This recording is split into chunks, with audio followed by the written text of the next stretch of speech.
Good evening everyone, good evening. क्या हाल चाल है जी आप सभी के, कैसे हैं आप सभी लोग? गुड इवनिंग दोस्तों, गुड इवनिंग, सभी का स्वागत है। मैं उम्मीद कर रहा हूँ आप एकदम बढ़िया हैं और सेशन लगाने के लिए तैयार हैं। देखिए, आप सबका पेपर ऑलमोस्ट आ ही गया है, आपके सर पे बस बैठा हुआ है वो पेपर। किसी का 2-3 दिन के बाद है और किसी का 10-15 दिन के बाद है। इस पॉइंट पे वो जीतेगा जो सबसे सुकून से एक प्रॉपर तरीके 24 घंटे बिताना जानता है, जिसे पता है कि उसे क्या करना है, क्या नहीं करना है, क्या पढ़ना है, क्या नहीं पढ़ना है, और जो इस समय रिवीजन अच्छे से करेगा वही जीतेगा।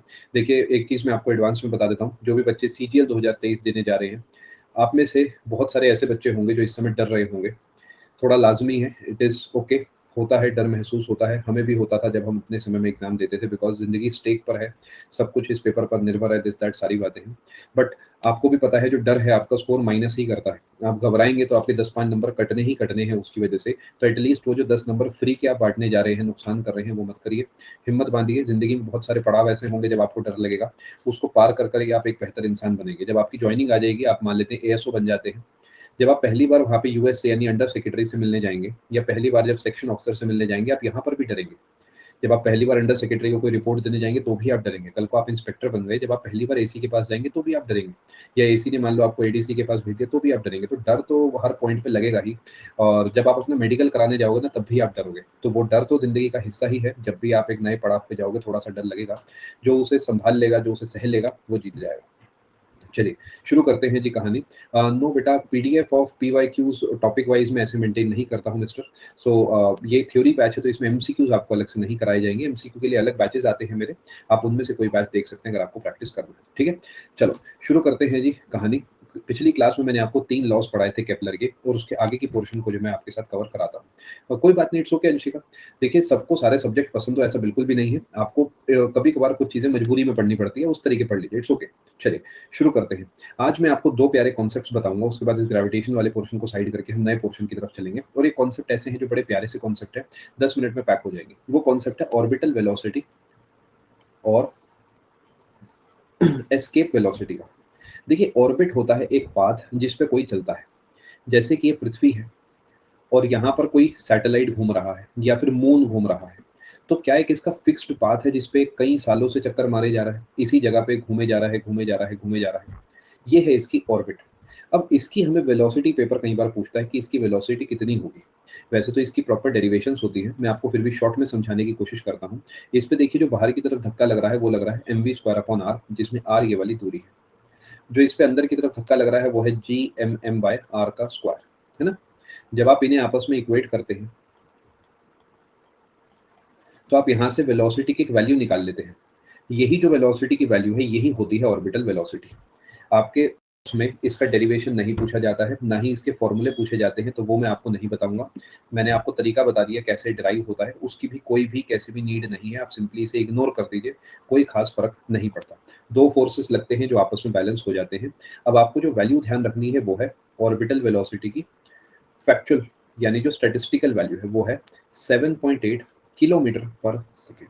यानी दोस्तों, अगर आप किसी चीज को यहाँ पर गोल गोल घुमाते हैं 7.8 किलोमीटर पर सेकेंड की स्पीड से, तो वो चीज अपने ऑर्बिट में घूमती रहेगी। क्या बात को आप समझ पा रहे हैं? यहाँ पर ये दूरी जो है दोस्तों, हम 0 के आसपास मानते हैं, तो ये जो दूरी है इसे हम निगलेक्ट करते हैं, तब ये वाली वैल्यू निकल कर आती है। बट पेपर वो सब आपसे नहीं पूछता। ऑर्बिटल वेलोसिटी को लेके आपको इसे लर्न करना है, इसे याद करना है, बस। इस पेज पे यही बात काम की है और कुछ भी नहीं। ठीक है, एक्चुअली जब आप इसे सॉल्व करेंगे तो आप नोटिस करेंगे कि एक आर भी बच जाएगा।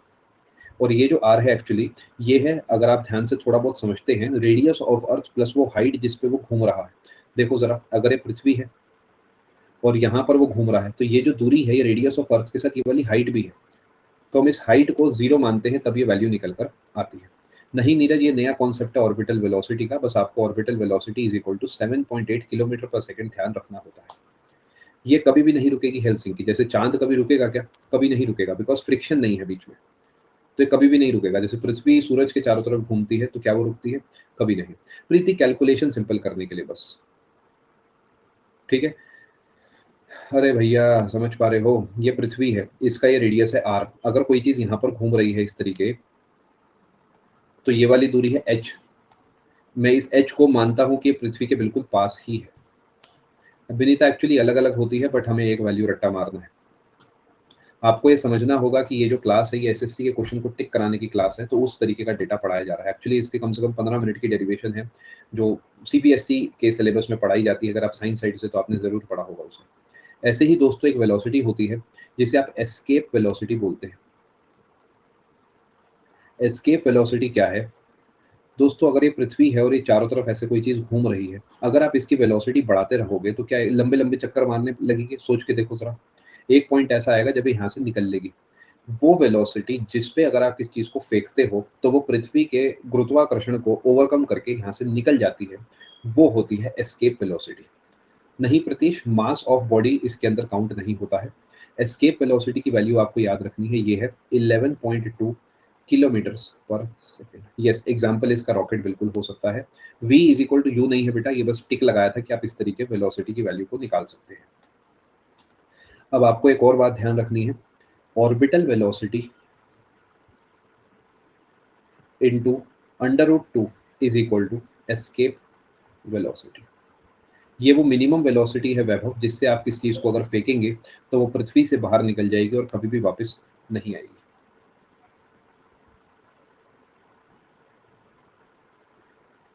आपको जो ध्यान रखना है वो सिर्फ इतनी सी बात है कि ये है 11.2 किलोमीटर्स पर सेकंड और ये है 7.8 किलोमीटर्स पर सेकंड। अगर आप इतनी बात याद करने योग्य है तो आज की क्लास में कुछ भी आपका नहीं छूटा है। इतनी सी बात आपको पता होनी चाहिए। यस प्रिया, बिल्कुल सही।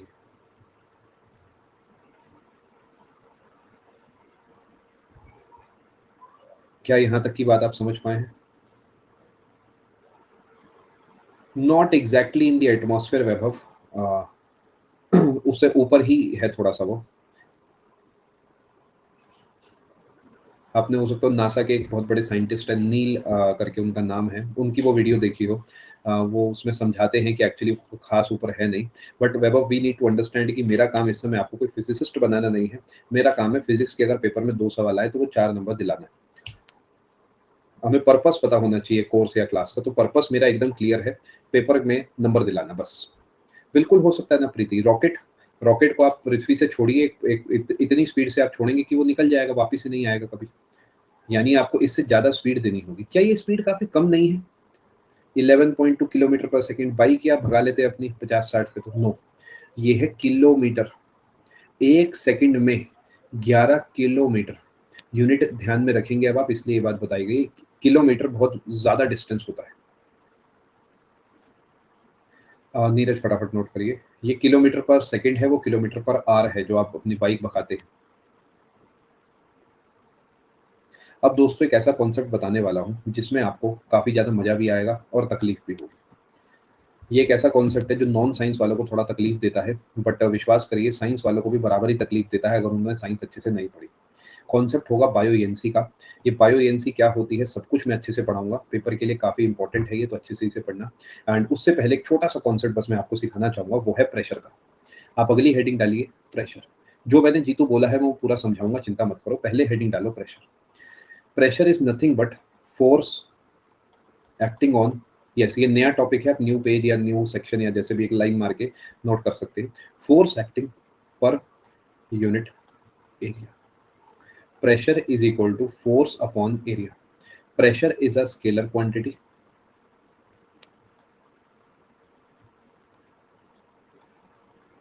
और प्रेशर जो है इसकी यूनिट होती है पास्कल, जिसे आप लिखते हैं न्यूटन पर मीटर स्क्वायर से भी, जैसे कि आप इस फॉर्मूले में देख सकते हैं। अब आपके मन में हो सकता है एक सवाल है कि sir how pressure is a scalar quantity. Hello Jatin, कि भाई फोर्स एक वेक्टर है तो प्रेशर स्केलर कैसे हो सकता है? अगर मैं आपको इसी को दूसरे रूप में लिख के दिखाऊं, force is equal pressure into area, तो कोई तकलीफ तो नहीं? बिल्कुल नहीं सर। अगर फोर्स एक वेक्टर है तो इनमें से कोई एक वेक्टर जरूर बनेगा, वो बनता है एरिया। यानी इस केस में एरिया एक वेक्टर क्वांटिटी हो जाता है। मैं आपको प्रैक्टिकली समझाने की कोशिश करता हूँ। देखो जो प्रेशर लगता है ना, वो जनरली आप परपेंडिकुलर लगाते हैं। जैसे कि ये बॉटल मेरे पास है, मैं इसे ऐसे दबा रहा हूँ तो मैं इस पे ऐसे प्रेशर लगा रहा हूँ, फोर्स लगा रहा हूँ। क्या जो फोर्स की डायरेक्शन है और जो एरिया की डायरेक्शन है वो एक जैसी सी नहीं है? यानी एरिया की डायरेक्शन डेफिनेटली कुछ ना कुछ होगी जिस पे फोर्स लग रही है। इस रीजन की वजह से एरिया एक वेक्टर क्वांटिटी बन जाती है इस केस में। वैसे जनरली एरिया एक स्केलर क्वांटिटी होती है और प्रेशर एक स्केलर क्वांटिटी रहती है। परपेंडिकुलर टू एरिया नहीं, हाँ कह सकते हैं perpendicular to area, normal to the surface, बिल्कुल सही। अब यहाँ पर एक समय आता है, क्योंकि मैं अगला टॉपिक शुरू कर रहा हूँ उनसे बात करने का जिन्हें अभी तक चीजें कम समझ में आ रही है। देखिए दोस्तों, मैं आपको एक बात बताता हूँ। मैं जब 12th मैंने पास करी थी, कोई बात नहीं श्रेया, मैं दोबारा समझाऊंगा, तो मेरे पास बड़े सारे कॉलेजेस के ऑप्शन थे कंप्यूटर साइंस लेने के। जब मैं 11th क्लास में गया था ना, 10th के बाद, तो पहले मैंने कंप्यूटर साइंस ली थी। 11 10th के बाद ऑप्शन होता है क्या, तो फिजिकल एजुकेशन ले लो या कंप्यूटर ले लो। पता नहीं कैसे होता है, हमारे टाइम में हमारे स्कूल में ऑप्शन था। तो मैंने करीब 1 से 2 महीने जो है कंप्यूटर साइंस ली, क्योंकि हमारे ज़माने में कंप्यूटर नया-नया जो है आया था, तो कहते थे कि भाई कंप्यूटर पढ़ोगे तो ज़िंदगी सेट हो जाएगी। बट मुझे समझ नहीं आया। मैंने काफ़ी ट्राई करा, बट वो मुझे होता है ना, फ़ील नहीं आया चीज़ों का। तो मैंने फाइनली स्विच कर दिया किस तरफ, फिजिकल एजुकेशन की तरफ। एक तो वहाँ दोस्त खेल रहे होते थे, दूसरा इधर पढ़ना पड़ रहा होता था, तो मैंने उधर स्विच कर दिया। फिर 12th के बाद मेरा जो रैंक वगैरह था, जिस कॉलेज में मुझे जाना था, वो काफ़ी अच्छा रैंक आया था। तो मुझे काफ़ी सारे कॉलेजेस के कंप्यूटर साइंस वगैरह मैंने वो नहीं लिया। क्यों नहीं लिया? बिकॉज़ पर्सनली मुझे लगा कि ये शायद मुझे इतना सक्सेसफुल नहीं बना पाएगा, क्योंकि I personally don't have a connection with that. अब मैं आपको क्यों समझाना चाह रहा हूँ।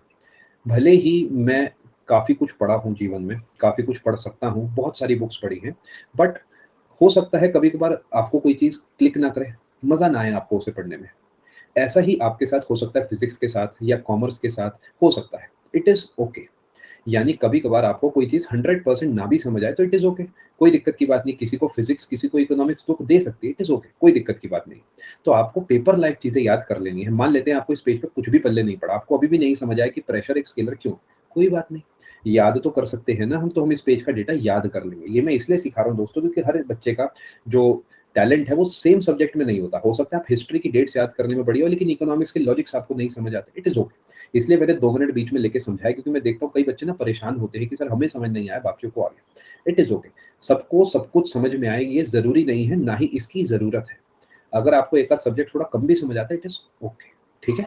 चलो, मैं आपको श्रेया को और कई बच्चों को समझने में दिक्कत हुई थी, मैं फिर से समझा देता हूँ कि अगर दोस्त मुझे कोई प्रेशर लगाना है, मान लेते हैं मेरे पास ये कोई सामान है, क्या मैं इसके ऊपर फ़ोर्स लगाऊँगा तो क्या ऐसे ही लगाऊँगा फ़ोर्स? चलिए बढ़िया है। तो क्या मजबूरन मुझे एरिया की भी डायरेक्शन पता नहीं लग गई? मेरी मजबूरी है, मुझे पता लग गया एरिया की डायरेक्शन। नहीं सर, हम तो कहते हैं कि हो सकता है आप इस पे ऐसे फ़ोर्स लगा दो। हाँ, बिल्कुल सही। लेकिन इसके अंदर जो दबाने वाला यानी प्रेशर लगाने वाला फ़ोर्स होगा वो तो अभी भी परपेंडिकुलर ही लगेगा ना। ये वाला जो पोर्शन है ये तो इसे आगे धक्का देने में इस्तेमाल आएगा। यानी जब भी हम फ़ोर्स लगाते हैं तो हमें पता है हम किस पे लगा रहे हैं। तो हमें एरिया भी पता होता है। इसलिए हम कहते हैं कि ये दोनों वेक्टर हैं और जो प्रेशर बेचारा भाई बच गया, ये एक स्केलर क्वांटिटी है। ठीक है जी, चलिए आगे। अगर आपको ये बात समझ आ गई है तो बस आगे चलते हैं। एक प्यारा सा कॉन्सेप्ट समझते हैं। दोस्तों, pressure is equal to force upon area से कई सारी बातें हमें समझ में आती हैं। पहली बात ये समझ आती है कि अगर फोर्स कांस्टेंट है, अभी इसे नोट मत करना, अगर फोर्स कांस्टेंट है तो pressure is inversely proportional to area, यानी एरिया कम होगा तो प्रेशर ज़्यादा लगेगा। सोच के देखो ज़रा, प्रेशर, अगर फोर्स बराबर है, अगर मैं उतनी ही जान लगा सकता हूँ जितनी मेरी उँगली में है, मैं उतनी ही लगा सकता हूँ, तो ना यहाँ पर एरिया ज़्यादा है तो प्रेशर कम होगा। लेकिन अगर मैं इस पेन को पलट दूँ और इसे ऐसे दबाऊँ तो मेरी उँगली के अंदर तक ये नोक जाएगी, क्योंकि एरिया कम है। समझ पाए? इसलिए जो सुई है, वो बड़ी आसानी से हमारे बॉडी के अंदर चली जाती है। कभी-कभार होता है ना बचपन में या बड़े होके हमारे साथ ज़रूर ऐसा कभी होता है हादसा कि ज़रा-सी टच होती है और वो अंदर चली जाती है। या शेविंग ब्लेड ज़रा-सा हाथ पे लगेगा, फ़ोर्स कुछ भी नहीं होगी, बट फिर भी हाथ कट जाएगा। क्योंकि वहाँ पर फ़ोर्स भले ही कांस्टेंट है, लेकिन एरिया इतना कम है कि प्रेशर बहुत ज़्यादा लग रहा है। ठीक है? तो प्रेशर बन जाएगा, अदरवाइज नहीं, नहीं सेम नहीं है प्रिया बेटा। एक्चुअली प्रेशर कहता है कि यूनिट एरिया पे कितनी फोर्स लग रही है। अभी एग्जांपल से प्रिया जो मैं आपको यहाँ समझा रहा हूँ, इससे भी आप चीज़ों को समझोगे। फोर्स ना प्रिया एरिया पे डिपेंड नहीं करती, बट प्रेशर डिपेंड करता है, तो दोनों अलग-अलग चीज़ें हैं। एक और एग्जांपल मैं आपको दिखाता हूँ। आपने देखा होगा कभी इंडियाज़ गॉट टैलेंट या किसी और टैलेंट शो में, जिसमें एक भाई आता है और बड़ी सारी सुइयों के ऊपर या कीलों के ऊपर लेट जाता है। देखा है ना? मैंने तो बड़ा देखा है, मैं यही देखता हूँ आजकल। खाली है हमारा कौन-सा पेपर है? अब वो क्यों लेट जाता है? अगर वो दमदार इंसान है तो एक सुई पे लेटे। अरे तुम 50 पे लेट के दिखा रहे हो, मैं कहता हूँ बस एक पे लेट जाओ। क्यों 50 किले खराब करते हो? एक पे लेटने में प्रॉब्लम क्या है ना कि उस इंसान की बॉडी का जो पूरा वजन है वो सिर्फ यहीं आ रहा है, तो ये अंदर की तरफ आसानी से जाएगी। क्यों? क्योंकि फोर्स तो बराबर है, फोर्स तो वही mg के बराबर है। अगर एरिया कम हो गया तो प्रेशर ज़्यादा, सुई अंदर चली जाएगी। बट अगर इतनी सारी सुइयाँ हो गई, तो दोस्तों जो भी 1 से लग रहा था और जो 50 से लगेगा वो 50th हिस्सा नहीं हो गया? सोच के देखो, एक चीज़ मेरे को यहाँ पर चुभ रही है, उसी को मैं 10 पार्ट्स में तोड़ दूँ, तो एक पोर्शन पे जो चुभने वाली फ़ोर्स है वो कम हो जाएगी, यानी प्रेशर कम हो जाएगा। इसी वजह से वो जो लेट जाते हैं इसके ऊपर, वो कोई ख़ास बड़ी बात नहीं है, नॉर्मल सी बात है। ठीक है जी, चलें आगे। अब दोस्तों एक भाई थे हमारे पास्कल, ये नोट करिएगा, पास्कल्स लॉ। इन्होंने कहा कि मैं एक बढ़िया बात बताता हूँ। इन्होंने कहा pressure is equally transmitted in all directions. नहीं, बिल्कुल भी नहीं लगेगा। अगर कोई 100 किलो पे अंशिका एक साथ लेट गया है तो उसे नहीं चुभेगा, उसे कुछ भी महसूस नहीं होगा। And is equal to the force divided by area on which it acts. ये नोट करिएगा। क्या ये वही बात है जो हमने पीछे लिखी थी? जी हाँ, वही बात है। फिर क्यों बताई गई है? क्योंकि एसएससी कम से कम 2 करोड़ बार इस सवाल को पूछ चुका है कि बताओ ये कौन सा लॉ है? ये पास्कल्स लॉ है। जब भी आपकी पोस्टिंग हो जाएगी, अगर आपको सीएसएस या फिर इस तरीके की मिनिस्ट्रीज पसंद है, तो आप लोग दिल्ली में एक जगह जाइएगा, एनएससी, नेशनल साइंस सेंटर। बेहतरीन जगह है, बेहतरीन। वहाँ पर इनफैक्ट इसके कई सारे एग्जाम्पल्स भी लगा के दिखा रखे हैं। एक टेबल जैसी बना रखी है जिसपे उन्होंने 4-5 किले लगा रखी है। एक दूसरी टेबल बना रखी है जिसपे उन्होंने 500 किले लगा रखी है। तो 500 किलो के ऊपर अगर आप बैठ भी जाओगे ना तो कुछ भी नहीं होगा। इट प्रूव्स कि प्रेशर डिवाइड हो गया है, यानी force per unit that nail कम लग रही है। Pressure is equally transmitted in all directions and is equal to the force divided by area on which it acts. जी हाँ, वो भी है हिमांशु, बट मौका कभी नहीं लगा मेरा जाने का। मेरे घर के काफ़ी पास है, बट समय की थोड़ी कमी रहती है।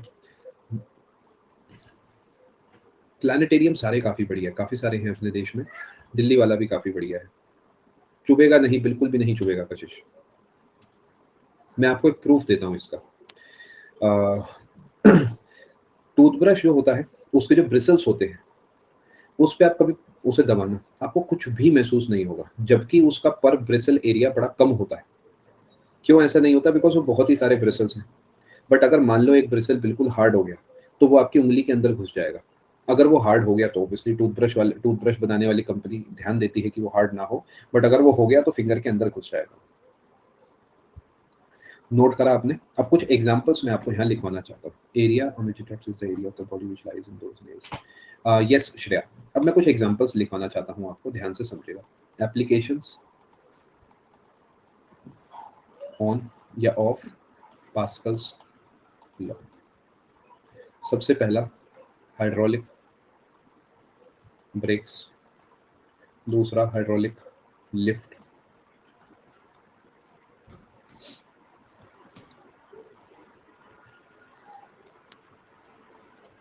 तीसरा bags suitcases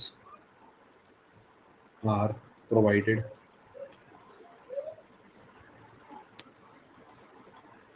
with broad handles.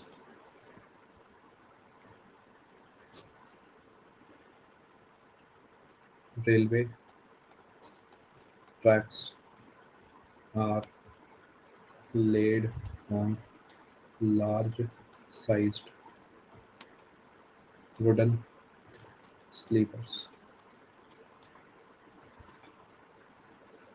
आप नोट करिए, मैं समझाऊंगा एक करके।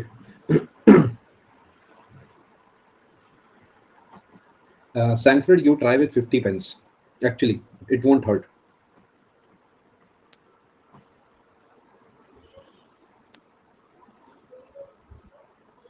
बाकी हाँ, आप सही कह रहे हैं, एक पेन पे ज़्यादा होगा बिकॉज एरिया कम है।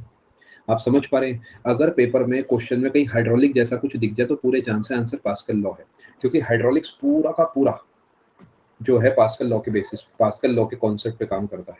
हाइड्रोलिक ब्रेक्स, जो गाड़ी में ब्रेक्स होती है ना, वो हाइड्रोलिक लिफ्ट, जो लिफ्ट आपने पता ही होगा लिफ्ट के बारे में, क्या मतलब उसमें तो मैं क्या ही बताऊं, ये सब पास्कल्स लॉ पे काम करती है। कोई फर्क नहीं है सपना, सब एक ही है। Railway tracks are laid on large-sized wooden sleepers. Bags और suitcases are provided with broad handles. तीसरे वाला तो समझ गए होंगे, चौथे वाला समझाता हूँ।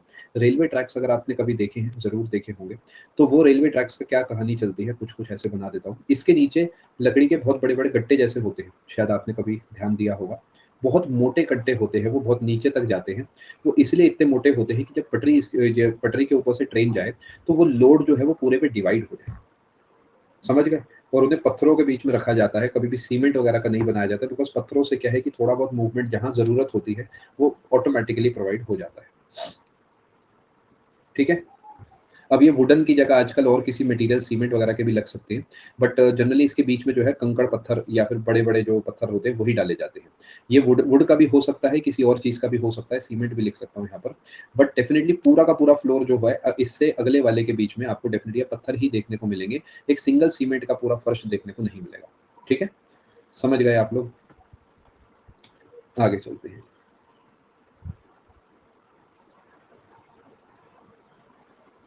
अब एक ऐसी चीज़ जो एसएससी भर-भर के पूछता है, बैरोमीटर प्रेडिक्शंस। एसएससी के अगर आप मॉक्स देते हैं तो उसमें एक सवाल देखा होगा, sudden fall in barometer reading indicates क्या? यानी बैरोमीटर अगर एकदम डिप कर जाए तो वो जो है क्या दर्शाता है? ये सवाल बड़ा फेमस है। इससे जुड़े 1-2 पॉइंट्स मैं आपको सिखा देता हूँ। देखो, सबसे पहले बैरोमीटर क्या नापता है? Barometer measures pressure. कशिश सिर्फ वुड नहीं होता, सीमेंट या और भी मटेरियल का बन सकता है। ये तो ईज़िली अवेलेबल है कशिश सिर्फ इस वजह से, आजकल वुड की जगह आपको और मटेरियल भी देखने को मिलते हैं।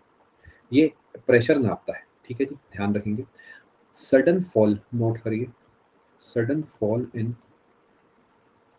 Barometer reading.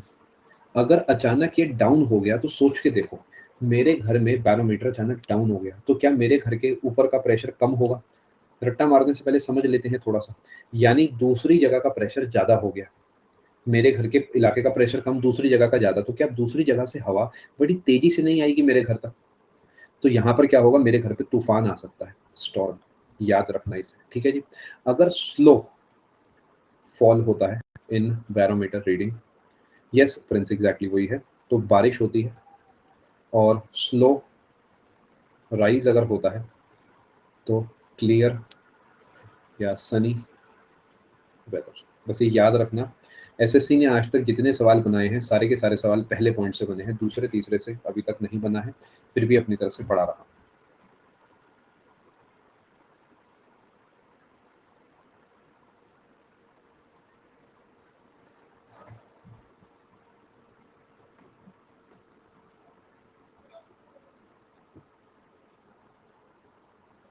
जी हाँ, bar is the unit of bar pressure, bar भी प्रेशर की है और साथ में आपका जो है पास्कल वगैरह भी सभी से की है। सनी वेदर, क्लियर या फिर सनी वेदर। हिमांशु जो केसेस बनते हैं बस वही बता रहा हूँ बेटा। कोई बात नहीं प्रीति, देखिए ये जो चीज़ें हैं ना, ये याद करने वाली हैं। ये समझाया इसलिए बिकॉज़ एसएससी यहाँ से मेनली सवाल पूछता है। टॉर भी इसी की होती है, टॉरस-इली के नाम पे रखी गई है। मैं जहाँ-जहाँ जो स्पेसिफिक है वो बताया जा रहा है। प्रिया सच बोलूँ तो बैरोमीटर प्रेडिक्ट नहीं करता है। बैरोमीटर की रीडिंग ऊपर-नीचे हो जाती है एक इलाके के हिसाब से। हम कह देते हैं कि इट इंडिकेट्स कि ऐसा कुछ होगा। सर फिर आप प्रेडिक्शन क्यों लिख रहे हो? बिकॉज़ इस कोर्स का पर्पस है नंबर दिलाना। कहीं पर लैंग्वेज में मैं थोड़ा बहुत हेर-फेर ज़रूर करूँगा, जिससे पेपर में देखते ही आप आंसर पे टिक कर सको। प्रिंस जो लिखा गया बिल्कुल सही लिखा गया है। चलें आगे? अब आ जाते हैं जी एक बड़े प्यारे कॉन्सेप्ट पे, मज़ेदार है, मुझे पर्सनली काफ़ी अच्छा लगता है, बट मेरे पर्सनली काफ़ी अच्छे लगने से किसी को क्या फ़र्क पड़ता है ना भई? ये तो आपको समझ में आना चाहिए, तो मैं आपको समझाने की कोशिश करता हूँ। अब मैं आपको यहाँ पर क्या समझाऊँगा, मैं आपको एक बार बता देता हूँ, ये नोट मत करना। सबसे पहले मैं आपको डेंसिटी के बारे में बताऊँगा, डेंसिटी से जुड़ी 2-4 अच्छी-अच्छी बातें, फिर मैं आपको स्पेसिफिक ग्रेविटी या फिर रिलेटिव डेंसिटी के कॉन्सेप्ट्स को सिखाऊँगा। इन्हें समझने के बाद मैं आपको जो है ले चलूँगा अपथ्रस्ट या फिर आर्किमिडीज़ प्रिंसिपल या फिर ये जो बायोयेंसी जैसा फैंसी वर्ड है इसकी तरफ ले चलूँगा और सिखाऊँगा कब कौन सी चीज़ डूबती है, कब कौन सी चीज़ तैरती है और कब कौन सी चीज़ जो है जहाँ छोड़ो वहीं पर रुक जाती है। इसके साथ-साथ हम यहाँ पर आर्किमिडीज़ प्रिंसिपल की कुछ फैंसी बातें नोट करेंगे और अगर हम में शक्ति बची तो हम 2-4 चीज़ें और सीख लेंगे, जैसे कि आगे चल के सरफेस टेंशन वगैरह क्या होती है। अभी के लिए हम शुरू करते हैं। अब आप नोट करेंगे जो मैं आपको लिखवाऊँगा। डेंसिटी, ये अगेन एक नया टॉपिक है। डेंसिटी क्या होता है? डेंसिटी बोले तो घनत्व। घनत्व शब्द से हम समझ पाते हैं कि कोई चीज कितनी घनी है, कोई चीज कितनी घनी है। अब ये है mass upon volume is equal to density. Archimedes क्या है सही समय पे बता दूंगा, गौतम वो भी बताऊंगा सही समय आने पे। अभी एक्चुअली एक ही टॉपिक के सब टॉपिक्स चल रहे हैं, सही समय आने पे बताऊंगा, ठीक है, चिंता मत करो। घनत्व यानी density is equal to mass upon volume. अगर आप डेंसिटी को ध्यान से देखते हो तो इसकी यूनिट बनेगी केजी पर मीटर क्यूब। क्या आप इस बात को समझ पा रहे हैं? क्या मेरी बात से आप सहमत है? यही है इसकी एसआई यूनिट। इसी तरीके एक और इसकी यूनिट हो सकती है ग्राम पर सेंटीमीटर क्यूब, ये हो जाएगी इसकी सीजीएस यूनिट। पिछली क्लास में सब मैं आपको समझा चुका हूँ, ठीक है। एक छोटा सा फैक्ट मैं आपको यहाँ नोट कराना चाहूंगा। At 4 degree Celsius density of water is equal to maximum, और ये होती है किसके बराबर? 1000 केजी पर मीटर क्यूब या फिर 1 ग्राम पर सेंटीमीटर क्यूब। ये रट्टे मारते हैं। 4 डिग्री सेल्सियस पर डेंसिटी ऑफ वाटर मैक्सिमम हो जाता है और आपका जो है उसकी वैल्यू हो जाती है 1000 केजी पर मीटर क्यूब। नोट करिए। डेंसिटी ऑफ वाटर का मतलब अभी आपको बताता हूं। देखिए पानी का घनत्व, यानी अगर मेरे पास एक बॉक्स है कशिश, जैसे जो कि 1 metre by 1 metre by 1 metre का है, नमस्ते की, तो उसके अंदर कितने किलो पानी आ जाएगा ये दर्शाता है कशिश डेंसिटी। जब आप किसी चीज को ठंडा करते हैं तो उसकी डेंसिटी बढ़ती जाती है। मान लेते हैं मेरे पास एक डब्बा है 1 बाय 1 का, तो अगर मैं इसके अंदर पानी रखता हूँ तो अगर, और इसे मैं तराजू के ऊपर रख देता हूँ, तो इसमें 1000 किलो पानी आएगा। बट ऐसा हमेशा नहीं है। अगर मैं इसे थोड़ा सा गर्म करके, ये तो 4 डिग्री सेल्सियस पे था, मैं इसे रूम टेम्परेचर पे छोड़ देता हूँ, तो इस 1 मीटर क्यूब में हो सकता है 999 केजी ही आए।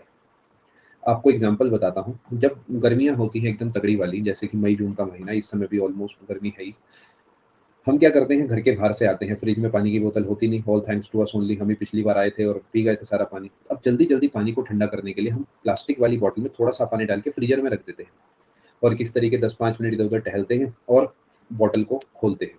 जब आप उस बॉटल को ध्यान से देखेंगे तो बॉटल आपको पिचकी हुई मिलेगी हल्की सी, यानी जैसी आपने उसे रखी थी ना, उससे हल्की सी पिचकी हुई होगी। वो क्यों पिचकी हुई होगी? मान लेते हैं पहले बॉटल ऐसी थी, आपके हिसाब से आपने उसमें इतना पानी रखा था। अब जैसे जैसे वो ठंडी हो गई तो बॉटल को हल्का सा स्क्वीज होना पड़ेगा। क्यों? क्योंकि पानी पहले से कम हो गया। कम कैसे हो गया? वजन में? नो, वॉल्यूम में। वॉल्यूम में पानी कम हो गया, उस वजह से बॉटल को हल्का सा पिचकना पड़ेगा, ठीक है। No Chirag, density does not depend on viscosity, ठीक है।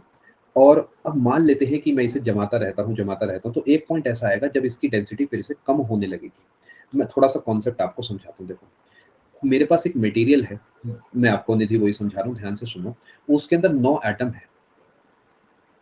क्या आप इस बात को समझ पा रहे हैं? एक मेरे पास मटेरियल है जिसमें 9 एटम है। अगर इस चीज का टेम्परेचर कुछ भी है तो ये यहाँ पे वाइब्रेट करेंगे जोर जोर से। इनके पास एनर्जी होती है इंटरनल, कुछ भी है, और इसी वाइब्रेशन की वजह से इंफ्रारेड रेडिएशन भी बनती है।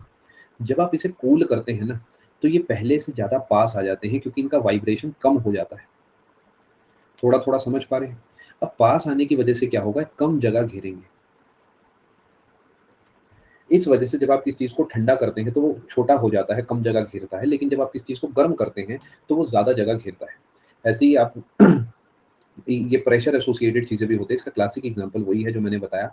पानी की बॉटल को फ्रीजर में रख दीजिए, अगर वो अभी पूरे तरीके नहीं जमा है तो डेफिनेटली बॉटल पिचकी हुई होगी। अब आप में से कई लोगों के मन में सवाल आ रहा होगा, वो जो एसएससी भी पूछता है कि बॉटल फट क्यों जाती है। मैं आपको बताता हूँ दोस्तों। अगर यही प्यारी सी बॉटल को आपने पूरा ऊपर तक भर दिया, यहाँ तक, और आपने इसे फ्रीजर में रख दिया, ये है 25 डिग्री सेल्सियस। जैसे जैसे ये 4 डिग्री सेल्सियस पे जाएगी ना, आप अगली बार क्या करना, फ्रीजर के अंदर बैठ जाना, थर्मामीटर लेके अंदर जगह बना लेना किस तरीके। आप ऑब्जर्व करना इसे बड़े ध्यान से। जैसे जैसे 25 से 4 जाएगी ना, तो ये बॉटल हल्की सी पिचक जाएगी,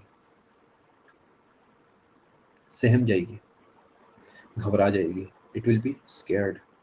आप फिर गाना चलाना, रख हौसला कर फैसला तुझे वक्त बदलना है ना? समझ पा रहे हो ना कौन से वाला? फिर ये कहिए, अच्छा ये बात थी। जैसे दोस्तों 4 डिग्री से या 0 डिग्री सेल्सियस की तरफ जाएगा ना, अब अचानक इसकी वॉल्यूम बढ़ने लगेगी और ये पहले से भी जो है तगड़ी हो जाएगी बॉटल।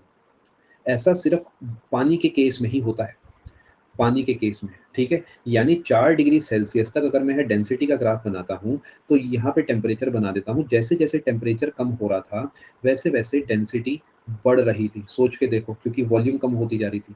फिर 4 डिग्री सेल्सियस के बाद अचानक एक डिप आ गया, यानी डेंसिटी फिर कम होने लगी। ये सिर्फ वाटर के केस में होता है, क्योंकि वाटर आइस का जो स्ट्रक्चर है वो केज लाइक स्ट्रक्चर होता है। एसएससी ये सब इतना नहीं पूछता है, बट स्टिल आपको पता होना चाहिए। इसी वजह से 0 डिग्री सेल्सियस पे जो बॉटल है वो फट जाती है। अगर आप कांच की बॉटल में काम कर देंगे, तो कांच तो बेचारा नहीं ऐसे खुल सकता, तो फट जाएगा वो। यानी आपने सोडे की बोतल को रख दिया फ्रिज में, कांच वाली को, फट जाएगी वो बॉटल, क्योंकि बर्फ को फैलने के लिए जगह चाहिए। इसी वजह से आपने नोटिस करा होगा, कोल्ड ड्रिंक की जो बॉटल्स होती है कभी भी ऊपर तक नहीं भरी जाती, उसमें थोड़ा स्पेस छोड़ा जाता है। उसका रीज़न ये है कि कल को वॉल्यूम थोड़ा बहुत ऊपर नीचे भी हो, तो उस केस में कोई खास टेंशन ना हो। हाँ, ये तो आजकल देखिए 1 लीटर की, पहले ना 1 लीटर की बॉटल आती थी कांच वाली, पता नहीं आप लोगों ने देखी या नहीं देखी। 1 लीटर वाली बॉटल पहले कांच की आती थी, जिसे आप बॉटल को घर पे खरीद के लाते थे, उसके 10 रुपये 5 रुपये एक्स्ट्रा वो जमा करता था दुकान वाला, आप उस बॉटल को वापस करते थे। आजकल जैसे वो 10 रुपये वाली बॉटल आती है, पहले 1 लीटर की कांच वाली बॉटल आती थी, सेम वही कॉन्सेप्ट पे। आप उसे घर लाते थे, बॉटल वापस करते थे, तो आपको रिफंड टाइप मिल जाता था। अगर वो फ्रीजर में पड़ी रह गई तो फिर ये नुकसान हो जाता था। क्या आपको पूरा कॉन्सेप्ट समझ आया दोस्तों, जो मैंने आपको ये सिखाया है ब्लैक वाले पोर्शन का? किंग क्वेश्चन टाइम में भेज दूं मुझे, क्योंकि प्रिया 4 डिग्री के बाद 4 डिग्री से 0 डिग्री तक जाने में इसके अंदर का स्ट्रक्चर चेंज होता है, और वो स्ट्रक्चर में क्या होता है, इसकी वॉल्यूम बढ़ जाती है अचानक।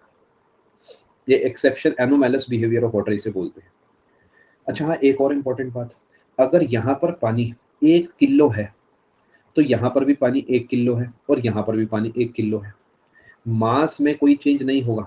Density is equal to mass upon volume है, मास कांस्टेंट है, वॉल्यूम कम होगा, डेंसिटी बढ़ेगी। वॉल्यूम ज्यादा होगी, डेंसिटी कम हो जाएगी, मास विल नॉट चेंज। समझ पाए प्रिया और बाकी सब? अब ये तो है आम जिंदगी, डेंसिटी। इसी तरीके दोस्तों एक और चीज होती है, जिसे हम बोलते हैं रिलेटिव डेंसिटी। रिलेटिव डेंसिटी ये क्या चीज है?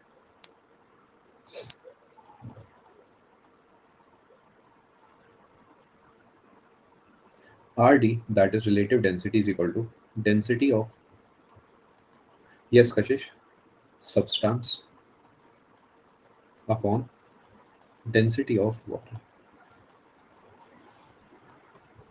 Eight 4 degree. समझ गए ना? क्योंकि ऐसे तो डेंसिटी की वैल्यू हर टेम्परेचर पे अलग अलग है, तो हम उसे नीचे लेते हैं जो 4 डिग्री सेल्सियस वाली है, जिसमें 1000 kg/m³ वाली वैल्यू आती है। अब दोस्तों क्योंकि दोनों ही डेंसिटी है, तो एक यूनिट लेस क्वांटिटी है। सोच के देखो, अभी प्रैक्टिकली क्या दर्शाता है। देखो दोस्तों, मैं आपको समझाने की कोशिश करता हूँ। अगर रिलेटिव डेंसिटी ग्रेटर देन 1 आ गई ना, तो सब्सटेंस जिसकी आपने कैलकुलेशन करी थी ये डूब जाएगा। और रिलेटिव डेंसिटी लेस देन 1 आ गई ना, तो यही सब्सटेंस जो है फ्लोट करेगा। मेरे कहने से दिमाग लगाओ जरा, अभी आर्किमिडीज प्रिंसिपल में और अच्छे से समझ पाओगे इसका रीजन। अरे सोच के देखो, थर्माकोल बेचारा, थर्माकोल की डेंसिटी कम होगी ना पानी से, थर्माकोल तैरता है। पत्थर, पत्थर की डेंसिटी ज्यादा होगी पानी से, तो वो डूबता है। रट्टे नहीं मारने अपने को, सिर्फ समझना है, कोई बात नहीं। अगर रिलेटिव डेंसिटी किसी की 5 है, तो उससे ये पता लगता है कि वो पानी से 5 गुना भारी है, वो डूब जाएगा। अगर आर डी ग्रेटर देन 1 है तो सिंक करेगा, आर डी लेस देन 1 है तो फ्लोट करेगा। हेल्सिंकी सवाल नहीं समझा आपका? अच्छा, शिप, शिप विल फ्लोट। सोच के देखो, आपको ना मुझसे नहीं पूछना, आप अपना दिमाग लगाओ। शिप डूबता है क्या? हर शिप टाइटैनिक थोड़ी होता है, नहीं डूबता। तो बस R D is less than 1। ठीक है, एग्जाम्पल समरेंद्र आगे चल के ना बड़े सारे दूंगा मैं आपको, चिंता मत करो। समझ पा रहे हैं? अगर कोई चीज की रिलेटिव डेंसिटी ग्रेटर देन 1 है तो वो डूबेगा, लेस देन 1 है तो वो नहीं डूबेगा। ठीक है, दिल की रिलेटिव डेंसिटी ग्रेटर देन 1 होती है, याद रखना। समझ पा रहे हो ना? डूब जाता है। आगे चलते हैं। Relative density is greater than 1, it will sink, it will float. किसी को कोई दिक्कत है यहाँ तक? आगे चलते हैं। एक सवाल है, डेड बॉडी फ्लोट क्यों होती है? देखो मैं आपको बता देता हूँ, it is not just about dead body, human body generally float करती है, इस वजह से डेड बॉडी भी ह्यूमन की ही होगी तो वो भी फ्लोट करेगी। ह्यूमंस जो हैं जनरली वो फ्लोटर्स ही होते हैं, वो फ्लोट करते हैं पानी के ऊपर। अगर अपनी बॉडी को बिल्कुल शांत छोड़ देंगे पानी के ऊपर तो आपकी बॉडी तैरेगी। ये बात कहो ना प्यार है में जो है रोहित को नहीं पता थी, क्लास नहीं लगाया था, मैंने बताया उसे। वो कह रहा है मैं पेन कैसे पकड़ूं, दोनों अंगूठों में फंसाऊं या उंगली अंगूठे फंसाऊं, इसी में उसकी क्लास मिस हो गई, अगले की डूब गया। खैर आप समझ गए, body human body generally floats on water, तो कोई खास टेंशन की बात नहीं। नहीं ट्राई बिल्कुल ना करें आप, मुझ पर विश्वास कर सकते हैं आप, ठीक है। आपने चांद पे जाना तो ट्राई नहीं करा, ग्रेविटेशन वाले चैप्टर में ये चीज आपको ट्राई करनी है, कमाल है। चलो खैर दोस्तों, अब ये क्यों आरटी ग्रेटर देन 1 पे कोई चीज डूबती और लेस देन 1 पे तैरती है, ये सीखने की कोशिश करते हैं, ठीक है। ये थोड़ा सा सीखने की हम कोशिश करते हैं कि ऐसा क्या है, कोई चीज डूब जाती है, क्या है कोई चीज तैर जाती है। Let us try to understand. और उसके लिए सबसे पहले दोस्तों मुझे आपको सिखाना होगा प्रिंसिपल ऑफ फ्लोटेशन।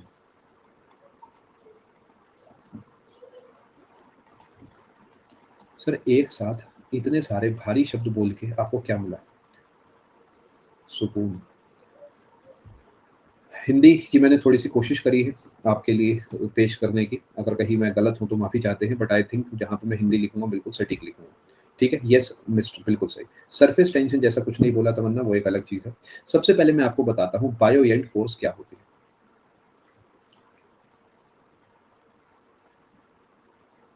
उत्प्लावक बल, ये सिर्फ इसलिए करा जा रहा है जिससे कि आपको हिम्मत मिलती रहे। बायोएंट फोर्स यानी उत्प्लावक बल क्या होता है, मैं पहले डेफिनेशन लिख देता हूं, उसके बाद आपको समझाऊंगा। ये मैं आपको गारंटी वारंटी दोनों के साथ कहता हूं कि जब ये क्लास खत्म होगी तब आपको पूरा कॉन्सेप्ट आ जाएगा।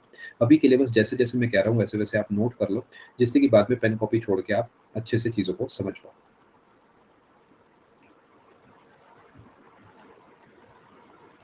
The upward force acting on an object immersed in a liquid, also known as upthrust, उत्क्षेप, उत्क्षेप भी इसे कहते हैं, equal to the weight of liquid displaced by the body।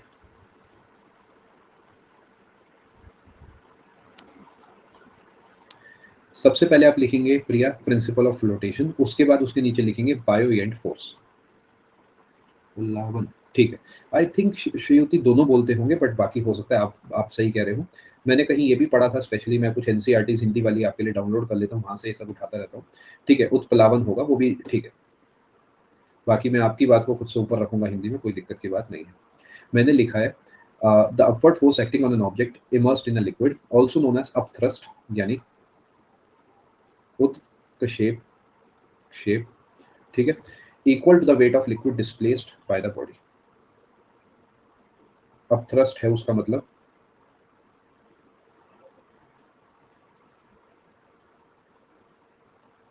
थोड़ा सा नोट करने वाला काम अभी चलेगा, उसके बाद एक साथ समझाऊंगा सब कुछ,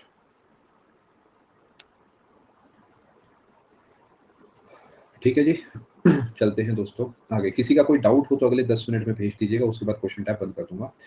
the upward force acting on an object immersed IMMERSED in a liquid, यानी लिक्विड में जिसमें वो डूबा है, also known as upthrust, equal to the weight of liquid displaced by the body. Upthrust, UPTHRUST।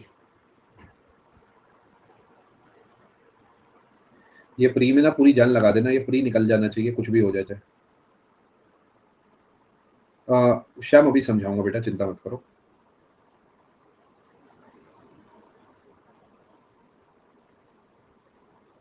Immerse का मतलब डूबी हुई। नहीं, इस पोर्शन के तो नोट्स आपने बनाए होंगे ना, इसके बाद इस पेज के नोट्स आपने बनाए होंगे, इस पेज के आपने बनाए होंगे। इसका कोई नोट्स नहीं है, फिर सीधा इस पेज का नोट है और उसके बाद इसके नोट्स हैं। कोई नहीं संजय, अभी कुछ भी समझाया नहीं है, अभी बस आप इसे नोट कर लीजिए। कोई नहीं संजय, इट्स ओके, सबको ऐसे ही लगता है, पेपर में अपने आप दिमाग चल पड़ेगा, चिंता मत करो। चलो एक और बात मेरे कहने से नोट करो, फिर उसके बाद एक साथ समझाऊंगा। आर्किमेडीज प्रिंसिपल, ये घोट के पी जाना। पेपर इसकी लंबी चौड़ी स्टेटमेंट देके कहेगा बताओ क्या है ये। आप कहोगे Archimedes principle. When an object is wholly, अभी सिर्फ नोट करना है, सिखाना मेरा काम है, चिंता ना करें। और partially immersed in a liquid, it experiences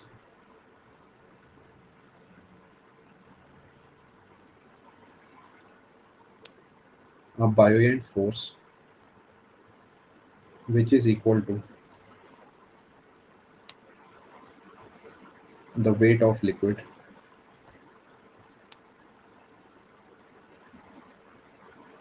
displaced by the object due to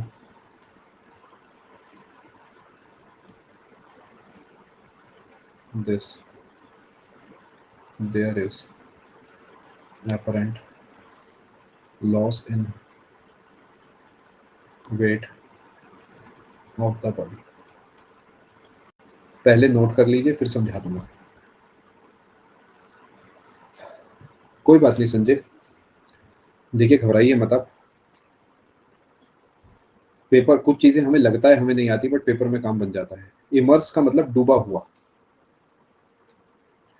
अभी एक दो डायग्राम से आपको इसे समझाऊंगा, आप इसे नोट करिए। आप सेशन में बने रहिए, 1 मिनट के लिए क्लास बीच में पॉज होगी।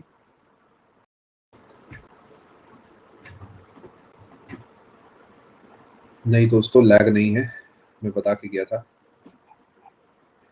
चलिए, क्या यहाँ तक की बात आपने नोट कर ली है? समझ अभी नहीं आई होगी, कोई टेंशन भी नहीं है, नोट कर लिया है। किसी को कोई स्पेलिंग वर्ड में दिक्कत हो तो बताइए। अब आप पेन कॉपी जरा छोड़ दीजिए मेरे कहने से। 5 मिनट के लिए मैं आपको एक बढ़िया चीज़ समझाऊंगा, सिखाऊंगा और उसके बाद जो है मैं इस टॉपिक को पैक करूंगा। ध्यान से समझिएगा।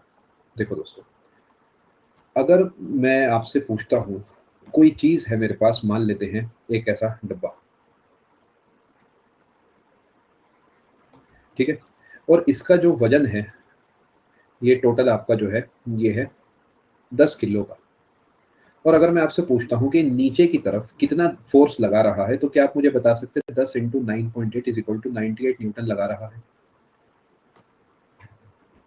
लॉजिकल है, कोई बड़ी बात नहीं, इसमें कोई रॉकेट साइंस नहीं है। लेकिन अगर मैं आपको कहूँ कि इस पे किसी तरीके में आपको नीचे से थोड़ा सा फोर्स अपने पास से प्रोवाइड करता हूँ, तो क्या ये इससे वैल्यू कम हो जाएगी? बिल्कुल, समझ तो आ रहा है, हाँ ऐसा होगा जरूर। थोड़ा सा कॉन्सेप्ट की गहराई में चलते हैं। अगर मेरे पास एक बीकर है जिसके अंदर पानी भरा हुआ है, अगर मैं ज़ूम करके थोड़ा सा ध्यान से देखता हूँ, पेन कॉपी अब ज़रा छोड़िएगा, मैं क्योंकि इसे एक बार दो बार रिपीट करूँगा, उससे ज़्यादा नहीं करूँगा, तो मैं चाहता हूँ आप इसे अभी सीख लें। अगर मैं सिर्फ इस पोर्शन की बात करूँ, इस वाले पोर्शन की, तो आपके हिसाब से ये नीचे क्यों नहीं जा रहा? यानी ये हरे वाला पोर्शन, ये यहाँ पे क्यों नहीं आया? क्योंकि ये जो पानी यहाँ पर साइड में है, इसने इसे सपोर्ट करा हुआ है। हाँ, बात तो सही है। यानी ये जो नीचे वाला हिस्सा है, यहाँ से इस पानी को सपोर्ट मिल रहा है। भाई एक फोर्स इधर लग रहा है, एक इधर लग रहा है, ये तो आपस में कैंसिल आउट होगा, इसे हम छोड़ देते हैं। ये नीचे इस वजह से नहीं जा रहा बिकॉज नीचे से इसे सपोर्ट मिल रहा है। बिल्कुल सही बात है। कितना सपोर्ट मिल रहा है? आप कहेंगे सर जितना इसका वजन है। भाई अगर मैं इस पर्टिकुलर डब्बे के वजन की बात करता हूँ, इसका वजन अगर नीचे की तरफ W है, तो इस पे जो ऊपर की तरफ फोर्स लग रही होगी दोस्तों, वो भी W के ही बराबर होगी। जायज बात लग रही है, कोई दिक्कत तो नहीं है इसमें।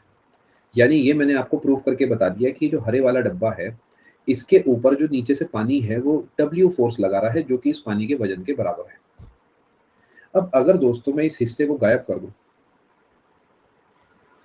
और इसकी जगह मैं ऐसी कोई चीज बैठा दूं जिसका वजन भी W ही हो, तो क्या कोई फर्क पड़ेगा? अब यार इतने कॉन्सेप्ट चल रहा है बेटा, कॉन्सेप्ट एंड में डिस्कस करेंगे हम। बेचारे पानी को तो कोई ऐसा पता ही नहीं है। बिल्कुल सब सही बात है, कोई फर्क नहीं पड़ा। लेकिन अगर मैं इसके अंदर एक छोटा सा पत्थर और रख दूं, तो क्या आपको नहीं लगता दोस्तों नीचे का फोर्स बढ़ जाएगा? मैं 2 बार समझाऊंगा, चिंता मत करना। पहली बार में थोड़ा थोड़ा समझ आएगा, दूसरी बार में और ज्यादा समझ आएगा। तो क्या जहाज नीचे की तरफ जाएगा? क्यों नीचे की तरफ जाएगा? क्योंकि जहाज पे ऐसे मान लो नीचे की तरफ 10 की या 100 की फोर्स लग रही है, लेकिन ऊपर तो वो 99 लगा सकता है। अब लेकिन एक कमाल हो गया। वो कमाल क्या हो गया, जैसे ही जहाज थोड़ा सा नीचे आया, इसने पहले से ज़्यादा पानी को हटा दिया वहाँ से, तो ये जो पानी यहाँ से हटा है, ये भी उस पे ऊपर की तरफ फ़ोर्स लगाएगा। यानी एक पॉइंट ऐसा आएगा जब ये भी 100 हो जाएगा क्योंकि जहाज और अंदर आ चुका है। अभी डाउट मत पूछना बस बीच में, भले ही आपको 5 से 10% समझ आए, फ्लो अपना और मेरा दोनों का मत तोड़ना। तो मैं एक बात समझ गया कि अगर मेरे पास यहाँ पर बहुत सारा पानी है इस तरीके, और मैं इसके अंदर यहाँ पे ऊपर एक जहाज बिठा देता हूँ ऐसा, या कुछ भी मैंने यहाँ पे रख दिया, ये मान लेते हैं किसी भी मटेरियल का है या ऐसी नाव बना दी। अगर ये ऐसे रुकी हुई है तो ये पूरा जो पर्पल वाला पोर्शन है, इसका जो भी वेट है नीचे की तरफ जो भी लग रहा है, ये बराबर होगा इस काले वाले पानी के जो भी डिस्प्लेस करा गया है, जो पहले यहाँ पर कभी हुआ करता था। क्या बात को आप समझ पा रहे हैं? लेकिन अगर मैं इसके अंदर यहाँ पर 4 यात्री बैठा दूँ अपने पास से, तो ये पहले से नीचे आ जाएगा और नीचे आके इस वजह से बैलेंस होगा क्योंकि अब ये पहले से ज़्यादा पानी को डिस्प्लेस कर रहा है। तो पहले अगर इसकी वैल्यू 100 थी, तो पहले उस छोटी पट्टी की वैल्यू भी 100 थी। लेकिन अगर अब इसकी वैल्यू 1100 हो गई, तो इस बड़े वाले की भी 1100 होगी, तभी हवा में बैलेंस करेगा। डाउट कॉपी करके रखिए, डाउट अभी बीच में नहीं बताए जाएंगे। क्या मैं इस बात को समझ पाया हूँ दोस्तों कि अगर मैं पानी के अंदर हूँ और पानी में एक नाव मुझे दूर से दिख रही है, तो मैं अज्यूम कर सकता हूँ कि जितना पानी गायब हुआ है ये वाले हिस्से से, समझ पा रहे हैं ना? क्या नाव का वजन एग्जैक्टली उतना ही है? अगर मैं आपसे कह दूं कि मुझे इस नाव में बैठना है, तो क्या ये लॉजिकल है कि नाव नीचे आ जाएगी? बिल्कुल नीचे आ जाएगी, यानी नाव इस बार नीचे की तरफ आ जाएगी थोड़ी सी। और जो फर्क आएगा, यानी जितना पानी एक्स्ट्रा डिस्प्लेस हुआ, क्या वही मेरा वजन होगा?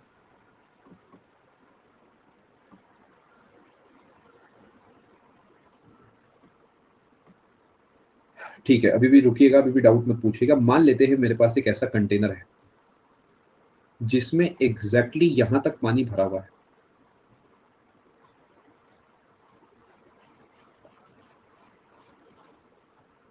और यहां पर मैं इसे ऐसे बना देता हूं, और यहां मैंने एक अलग से कंटेनर रख दिया, और इसके नीचे मैंने एक तराजू रख दिया। ठीक है, अभी इस तराजू में रीडिंग जीरो की आएगी ना? यहाँ पर एक तराजू है, ऐसा मैंने मान लिया कि एक तराजू बना रखा है, जीरो आएगी। अगर दोस्तों मैं इसके अंदर एक बड़ा सा पत्थर फेंक देता हूँ, या मैंने इसके अंदर एक नाव बैठा दी इस तरीके, और इसके अंदर यहाँ पर तराजू में जो पानी आ गया वो आ गया 3 किलो, तो क्या मैं कह सकता हूँ नाव का वजन 3 ही किलो है? पक्का? सोचो जरा, दिमाग लगाओ। क्यों? क्योंकि जितना पानी उसने डिस्प्लेस करा, वही बोट का वजन है। पहला कॉन्सेप्ट आपको समझ में आया? डेंसिटी की अभी बात नहीं हो रही, अभी सिर्फ बात हो रही है वेट की। धीरे धीरे धीरे धीरे होगी, सब कवर करेंगे। अभी वो भी केस बताऊंगा जब पूरा कुछ डूब जाता है तो क्या होता है। अब दोस्तों एक और केस समझने की कोशिश करते हैं, डाउट बीच में आंसर नहीं दूंगा। वो दोनों ही नहीं है प्रतीश, वो सरफेस टेंशन वाला केस है बेटा, सुना होगा ना सरफेस टेंशन, तो वहां भी चलेंगे, चिंता मत करो। अभी के लिए हम इधर फोकस करते हैं। अब एक बात बताओ मुझे, यही बीकर फिर से मेरे पास आ गया, मैंने एक प्लास्टिक की बॉल का इस्तेमाल करा है, पानी के ऊपर फेंका, तो क्या प्लास्टिक की बॉल ऐसी दिखेगी आपको? ज्यादा पानी को डिस्प्लेस नहीं कर पाएगी। क्यों नहीं कर पाएगी? क्योंकि प्लास्टिक की बॉल ना हल्की है, इट इज लाइट। तो क्या मैं कह सकता हूँ प्लास्टिक की बॉल जो है, इसका मास या वेट जो भी है वो इतने से पोर्शन के बराबर है, सिर्फ इतने से पोर्शन के, जो जरा सा है। लेकिन अगर मैं इसकी जगह पे एक स्टील की बॉल का इस्तेमाल करूं या फिर रबड़ की बॉल का इस्तेमाल करूं, तो मैं इस बात को काफी अच्छे से कह सकता हूं कि रबड़ की बॉल इससे ज्यादा डूब जाएगी, क्योंकि रबड़ की बॉल भारी है। अगर इसकी जगह में मान लेते हैं किसी और चीज का, फॉर एग्जांपल स्टील की या स्टोन की बॉल का इस्तेमाल करूं, तो वो नीचे ही डूब जाएगा। अब इस छोटी सी बात का क्या सिग्निफिकेंस है, ऐसा क्या हो गया कि वो नीचे डूब गया, मैं आपको बताता हूँ। देखो दोस्तों, पानी के इतने से टुकड़े ने पूरे वजन को बैलेंस कर दिया क्योंकि बॉल हल्की थी। लेकिन जब प्लास्टिक की जगह रबड़ की बॉल अंदर की तरफ आई, तो इतना सा पोर्शन बैलेंस नहीं कर पाया, उसके बाद भी नीचे डूबती रही, और इतने पोर्शन ने जो है उसे बैलेंस करा। क्या बात को समझ पाए? लेकिन जब ये पत्थर नीचे की तरफ आया या स्टील की बॉल नीचे की तरफ आई, तो सबसे पहले वो यहाँ पे थी, इतने पोर्शन से बैलेंस नहीं हुआ। फिर उसके बाद वो थोड़ी अंदर की तरफ आई, फिर इतने पोर्शन से भी बैलेंस नहीं हुआ। फिर उसके बाद वो और अंदर की तरफ आई, इतने पोर्शन से भी बैलेंस नहीं हुआ। और अंदर की तरफ आई, नहीं हुआ बैलेंस, और अंदर आई। एक पॉइंट ऐसा आया दोस्तों जब वो पूरे तरीके अंदर की तरफ थी यहाँ पर। लेकिन अभी भी प्रॉब्लम ये है कि जो नीचे वेट था, मान लेते हैं 100 का, वो पूरा जो बेचारा पानी डिस्प्लेस हुआ है, वो पानी ही बेचारा ऊपर की तरफ धक्का दे पा रहा है 90 का। तो इस पे अभी भी नीचे की तरफ 10 का फोर्स लग रहा था, जिस चक्कर में धड़ाम आके यहाँ पे टकरा गई, और बाकी 10 दिया जमीन ने। फाइनली जमीन ने आके वो उसे सपोर्ट करा। ऐसे ही तो होता है ना, कोई चीज जमीन पे टिकी हुई है, चलो वो रिएक्शन फोर्स मेरे हाथ से उसे मिल रहा है, थोड़ा थोड़ा आपको पल्ले पड़ रहा है। अभी और मैं एक्सप्लेन करूंगा, चिंता ना करें। यानी अगर किस चीज की डेंसिटी पानी की डेंसिटी से ज्यादा हो गई तो वो डूब जाएगी। क्यों? क्योंकि पानी का उतना टुकड़ा हल्का है उस स्टील या पत्थर की बॉल से। मैं चाहता तो डेफिनेशन याद करा के आगे बढ़ जाता, बट मुझे लगता है समझ लेंगे तो अच्छा रहेगा। 90 कैसे 100 क्यों नहीं? बिकॉज पानी हल्का है हेलसिंकी। आप सोच के देखो, पानी हल्का हो स्टील से या पत्थर से या मरकरी से या किसी चीज से, तो जब वो बीच में है ना, स्टोन वाला रिपीट करते हैं, देखो किसी चीज को नीचे नहीं डूबने दूंगा, ये प्रण लिया था पानी ने। लेकिन अगर पानी यहां तक है दोस्तों और वो चीज यहां पर है, तो ये नीचे डूब इस वजह से रही है बिकॉज इतना पानी उतना फोर्स बना ही नहीं पा रहा ऊपर का, जितना फोर्स ये नीचे बना रहा है। भारी हो गया ना, सोच के देखो। पानी उसे खुद ऊपर धक्का नहीं दे पा रहा क्योंकि पानी खुद हल्का है। अभी के लिए हिमांशु हम मान रहे हैं डेप्थ से पर्टिकुलरली कोई खास फर्क नहीं पड़ेगा, बाकी आप जो कह रहे हैं वो सही है, बट अभी के लिए हम मान रहे हैं ऐसा कुछ नहीं है। ठीक है, डाउट से भी रोक के रखिए आप लोग। अब क्या एक चीज लेकिन हम समझ पा रहे हैं कि भले ही ये जमीन पर टिका हुआ है, भले ही ये यहाँ पर टिका हुआ है, लेकिन हर समय हर पल वो बेचारा पानी जो इसकी जगह पे था वो इसे ऊपर धक्का देने की कोशिश कर रहा है। बिकॉज भले ही वो 100 जान नहीं लगा पा रहा, लेकिन 90 तो लगाई थी उसने। तो क्या जो यहाँ पर साइड में पानी है ये उसे हर समय ऊपर धक्का देने की कोशिश कर रहा है? तो मैं एक बात जानता हूँ कि अगर यहाँ पर मैं एक तराजू रख दूं इसके अंदर, और इस तराजू पे इसका जो रीडिंग आ जाए वो आ जाए 5.6 kg, और मुझे पता है जब ये हवा में था तो इसका वजन नीचे की तरफ था 6.8 kg, तो जो डिफरेंस है ना दोनों का 1.2 kg, इतना ही पानी डिस्प्लेस करा है इस भाई ने। अभी रुकिए रुकिए रुकिए, अभी डाउट मत पूछिएगा। यानी मैं कह सकता हूँ वही वाले बीकर का इस्तेमाल करके कि अगर यहाँ तक पानी भरा हुआ है और मैंने यहाँ पर वही ऐसा सही सेम कनेक्शन बनाकर कुछ चीज़ फिट कर दी, यहाँ तराजू रख दिया। अभी आप बीच में टाइप ना करें, टाइप करने से आपका फोकस हटेगा।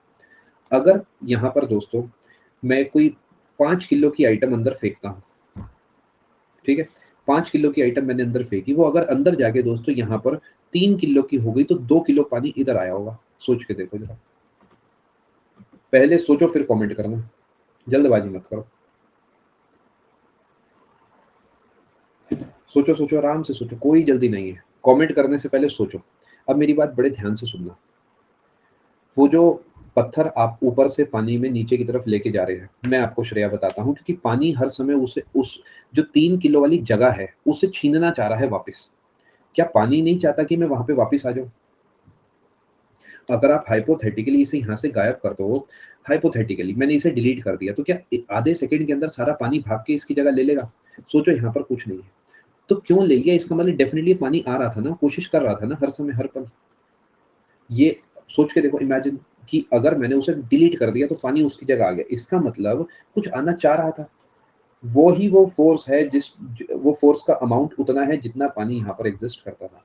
Coming back to the basic portion, ये वो बेसिक पोर्शन याद करो जो मैंने आपको अलग से बना के दिखाया था कि क्या हमने ये प्रूफ कर दिया कि ये उतनी ही जगह है, या फिर मैं कहूँ ये उतना ही फोर्स है जितना कि यहाँ पर अगर पानी होता तो वो लगाता ऐसा वैसा? यस राहुल, यस दिव्यांश, हमेशा लगाएगा।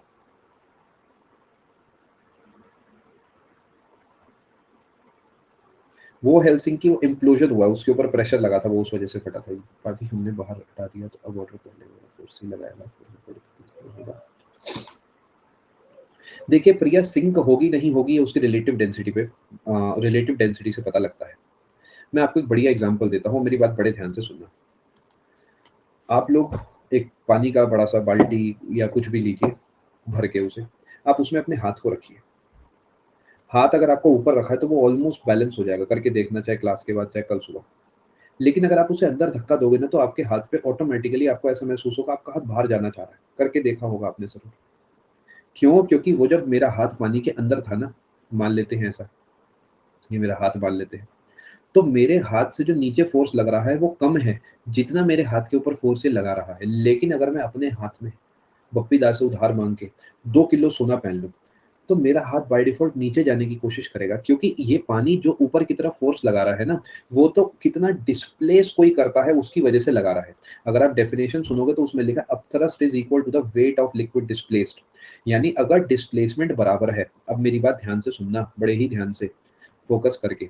मैंने ज़बरदस्ती जद्दोजहद करके यहाँ पर 3 गेंदें, एक प्लास्टिक की, एक रबड़ की और स्टील की हवा में ऐसे टाँग दी पानी के अंदर। क्या बात को समझ पाए? पानी के अंदर मैंने इसे ऐसे बिठा दिया, हाइपोथेटिकली किसी भी तरीके। अपथ्रस्ट का मतलब ऊपर की तरफ लगने वाली फ़ोर्स, ठीक है? मैंने ऐसा कुछ जुगाड़ करा, मैंने एक धागा यहाँ पर ऐसे और एक धागा यहाँ पर बाँध दिया, तो क्या ये बॉल्स हिल पाएँगी? ना ये नीचे जा सकती है, ना ये ऊपर जा सकती है।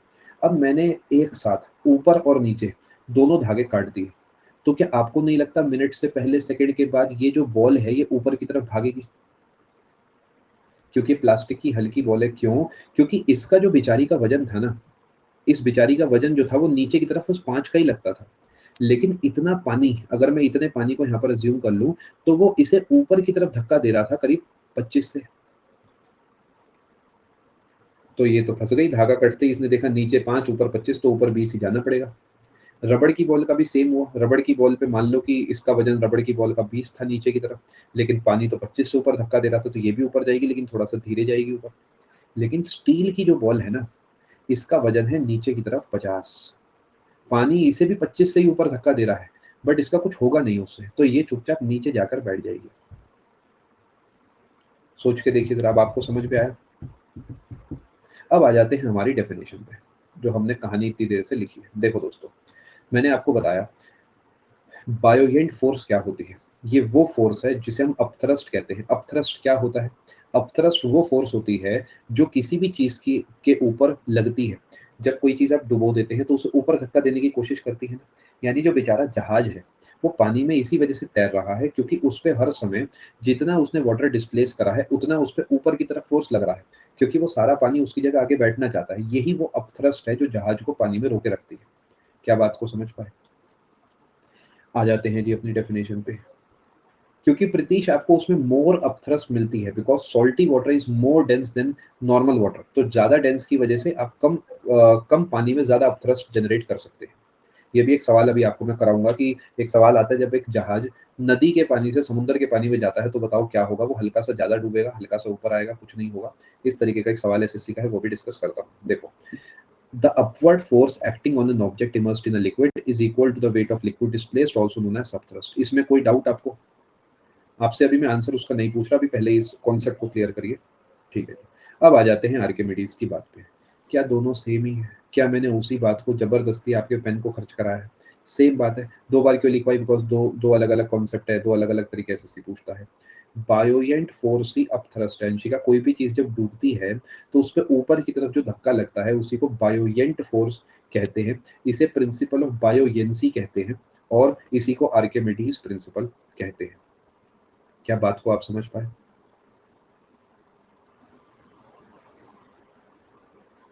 Both are exactly equal Anshika. जब एक बॉडी होलली यानी पूरे तरीके या पार्शियली, देखो आर्किमिडीज भाई भाई क्या बढ़िया बात बता गए कि अगर पूरी बॉडी डूबी होगी तब भी लगेगा, थोड़ी बहुत डूबी होगी तो भी लगेगा। इमर्स मतलब डूबी एक लिक्विड में। इट एक्सपीरियंसेस अ बायोएंट फोर्स जो कि ऊपर की तरफ लगती है। कितना? जो कि वेट ऑफ लिक्विड डिस्प्लेस्ड के बराबर है, जिस चक्कर में अपरेंट लॉस इन वेट होता है। What is this loss in weight? Let us try to understand. अभी हमने देखा था कि 5 किलो की चीज़ 3 किलो की हो गई, तो क्या वज़न कम हो गया? कितना? जितना पानी डिस्प्लेस करा 2 किलो। इसीलिए जब आप स्विमिंग पूल में जाते हैं, आप में से किसी ने स्विमिंग कभी करी है तो उसे पता होगा, आप हल्का महसूस करते हैं। स्विमिंग नहीं करी तो आप अपने हाथ का वज़न देखिए, आप अपने हाथ को देखिए, भारी है ना? पानी में डाल के देखिए, पानी के अंदर ये हाथ हल्का हो जाएगा, तो इस हाथ का क्या हुआ? लॉस इन वेट हो गया। समझ पाए? कहीं-कहीं वेट नहीं वॉल्यूम होता है। अगर ऐसा है तो वो लॉ गलत है। आप मुझे भेजिए कहाँ पे लिखा है, या तो उसके इंटरप्रिटेशन स्टेटमेंट में कोई फर्क होगा। आर्किमिडीज भाई मरने से पहले मुझे वेट बता गए थे, मैं यही कहूंगा। श्रेया आप ही ने आंसर लिख दिया, वाटर डिस्प्लेस होने से कम हो गया वेट, क्योंकि वो जो पानी हटा है वो ऊपर धक्का देने की कोशिश कर रहा है ना। वेट और मास में फर्क, mass is the quantity of matter, Anshika weight is the force.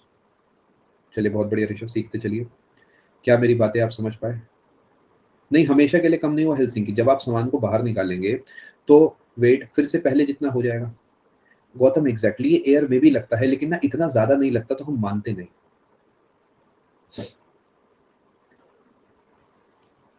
समझ पा रहे हैं? जैसे मैंने अपने हाथ को पानी में डाला, मेरा हाथ पहले 2.5 किलो का था, अब वो पानी में गया, पहले सनी देओल का हाथ था, पानी में जाती बॉबी देओल का बन गया, 1.5 किलो का हो गया। क्यों? क्योंकि 1 किलो पानी मैंने डिस्प्लेस कर दिया, जैसे ही मैंने उसे बाहर निकाला वो वापस सनी देओल का बन गया, क्योंकि अब मैं कुछ डिस्प्लेस ही नहीं कर रहा। यस अंकुश, ठीक है, चलो आगे चले।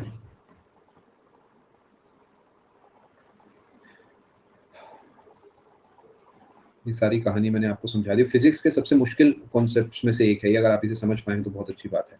अब एक छोटा सा कॉन्सेप्ट मैं आपको और समझाता हूँ। देखो, सॉल्टी वाटर, ये नोट करना चाहो तो कर सकते हो, डेंसर लिखना चाहिए वैसे तो मुझे, is denser then pure water.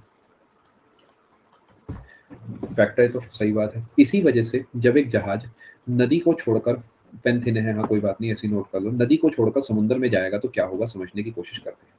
देखो दोस्तों, जब वो था नदी में, salty water is denser then pure water लिखा है, नोट कर लेना। जब वो नदी में था तो क्या वो कुछ ऐसा दिखता होगा? यानी ये बात तय है कि इतने इतने हिस्से में जो पहले पानी एग्जिस्ट करता था, इस जहाज का वजन उतना ही है। सोच के देखो, अगर मैं इसमें नमक घोलता जाऊं, भर भर के मैंने इसमें नमक डाल दिया, तो क्या आपको नहीं लगता इतना पानी जो पहले था वो ज्यादा भारी हो जाएगा? हाइपोथेटिकली यहाँ पर अभी भी वही पानी है, यानी पहले इस पे जो ऊपर की तरफ फोर्स लग रही थी उससे ज्यादा लगेगी, क्योंकि पानी में नमक घुलता जा रहा है, ज्यादा डेंस हो गया है। तो ये बात क्या आप समझ पाए कि जहाज हल्का सा ऊपर हो जाएगा?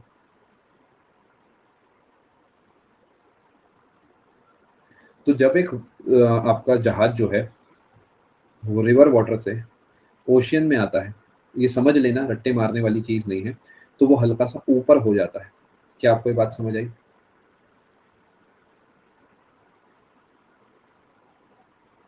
पक्का, ईमानदारी से? अब कम फोर्स इतने बिल्कुल सही सैंक्रोइड डेड सी में, तो हम बिल्कुल सही राहुल, सेम कॉन्सेप्ट है, डेड सी वाला कॉन्सेप्ट आपको समझ आ गया। अब थ्रस्ट फोर्स बिल्कुल सही जीतू, आप लोग बिल्कुल सही सोच पा रहे हैं जी, मैं बड़ा खुश हूँ। जनरली बच्चे इतनी जल्दी ये सब नहीं समझ पाते, बट मैं बड़ा खुश हूँ आप समझ पा रहे हैं। बिल्कुल, इस वजह से जैक तो बस बस क्या बताएं, जैक तो गलती कर बैठा, दिल का गलती कर बैठा है, गलती कर बैठा है दिल जैक का। वो बच सकता था बेचारा, लेकिन कोई बात नहीं, खैर मर गया मर गया, हमें क्या। चलें आगे। ये जिन्हें नहीं पता, टाइटैनिक के जैक और रोज की बात हो रही है, वो द क्लासिक केस कि क्या जैक भी बच सकता था। अपने वो क्या, मर गया मर गया, ऐसी बातें करेगा तो मरेगा ही वो। आगे चलते हैं।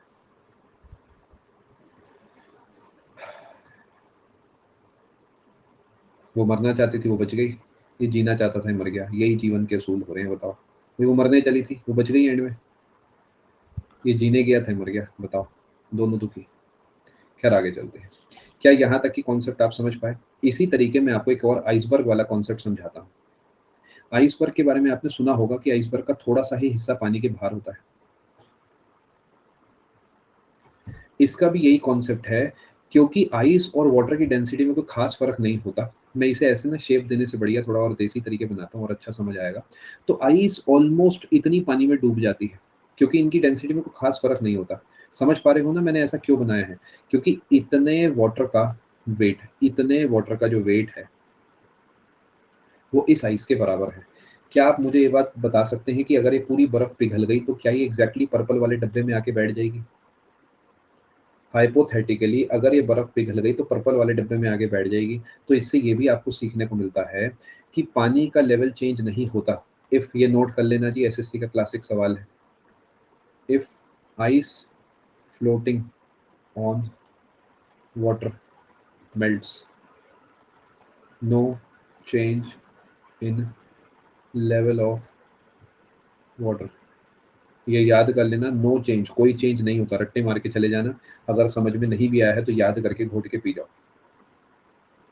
ये भी ध्यान रखना। It is easier to swim in sea water because of more density and upthrust.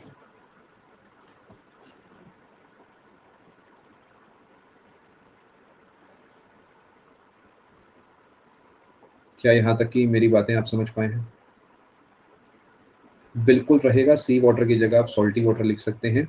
मैं वो भाषा ना लिखने की कोशिश कर रहा हूँ जो एसएससी आपको दे सकता है। Sea water is salty in nature, तो मैंने दोनों लिखा है। Density of water more dense because of more density and upthrust. Density of what? Of sea water. क्या यहाँ तक कि आप मेरी बातें समझ पाए हैं दोस्तों? अगर आप समझ पाए हैं तो बहुत बहुत मुबारकबाद आपको। यहाँ पर एक क्लास कंक्लूड होती है। एक भारी कॉन्सेप्ट मैंने आपको सिखाना था वो सिखा दिया है। अब कल परसों तरसों आपकी केमिस्ट्री की क्लासेस हैं और उसे मैं आपका 13 तारीख तक पैक करने की कोशिश करूंगा। इसी वजह से अभी बाकी जो केमिस्ट्री है, बायो पहले चल रही थी, हिस्ट्री उससे पहले चल रही थी, उन पर थोड़ा ज़्यादा फोकस है। जैसे ही वो पूरा होगा हम इधर भी अपना जो है क्लासेस की फ्रीक्वेंसी को बढ़ा देंगे। ठीक है, thank you so much, good night, take care, God bless, good bye, ख्याल रखिए अपना। Thank you so much. और पेपर में बिना घबराए जाना है, जो कंटेंट कवर करने आए हैं वो जा सकता है। आप सभी का आने के लिए बहुत बहुत धन्यवाद। विश्वास मानो मेरा, प्री निकलने के बाद 2 से 3 महीने मिल जाएंगे पाप को सुधारने के। प्री अच्छे से दे देना, प्री निकल गया तो 2-3 महीने मिल जाएंगे मेंस की तैयारी के लिए। प्री में बड़ी समझदारी से पेपर को देना, टाइम किसी भी एक सवाल पे ज़्यादा मत लगाना, समझदारी से पूरे पेपर को सॉल्व करना है बिना घबराए। अननेसेसरी तुक्के नहीं मार दें। और जो वीक टॉपिक्स हैं स्पेशली मैथ्स के और रीजनिंग के, उन्हें तैयार कर लीजिए, क्योंकि वो अगर तैयार हो गए तो स्कोर बढ़ना तय है। ठीक है, अच्छे से पढ़ लो, एक बार नौकरी लग जाएगी तो जीवन सफल हो जाएगा। 70,000 रुपये महीना ये इन हैंड आते हैं, इन हैंड बोल रहा हूँ मैं, कम नहीं होते। परिवार का अपना जीवन बदल सकता है। 10 लाख रुपए का पैकेज होता है आपका, 9 से 10 लाख रुपए का। बाकी डिपेंड करता है कौन सी सिटी है, क्या है, बहुत कुछ है ना। और ये आते ही आते हैं।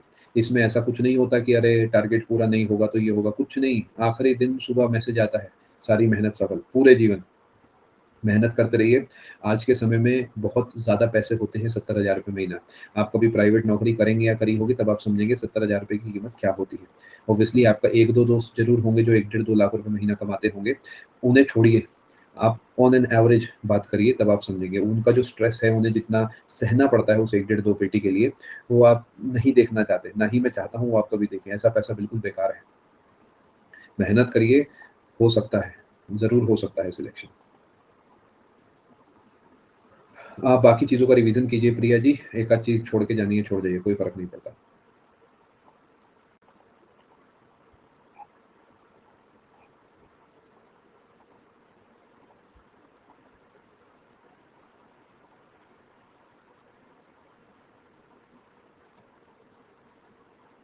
देखिए, एक चीज़ मैं ऑफ़िशियल आपको बता देता हूँ, बुरा मत मानिएगा। 2 दिन की छुट्टी से स्कोर 135 से 100 नहीं जाता, दिक्कत कुछ और है। ढूँढो दिक्कत क्या है, वरना अगली बार की तैयारी दोबारा करनी पड़ेगी। और घबराने से आप सोचो कि कुछ परेशान होने से कुछ होगा, कुछ नहीं होगा। विचार करो, कुछ गड़बड़ है, कुछ गलती है, उसे ढूँढो, उस पे काम करो। अब जो है यही, किसी भी तरीके से सिलेक्शन लेना है बस।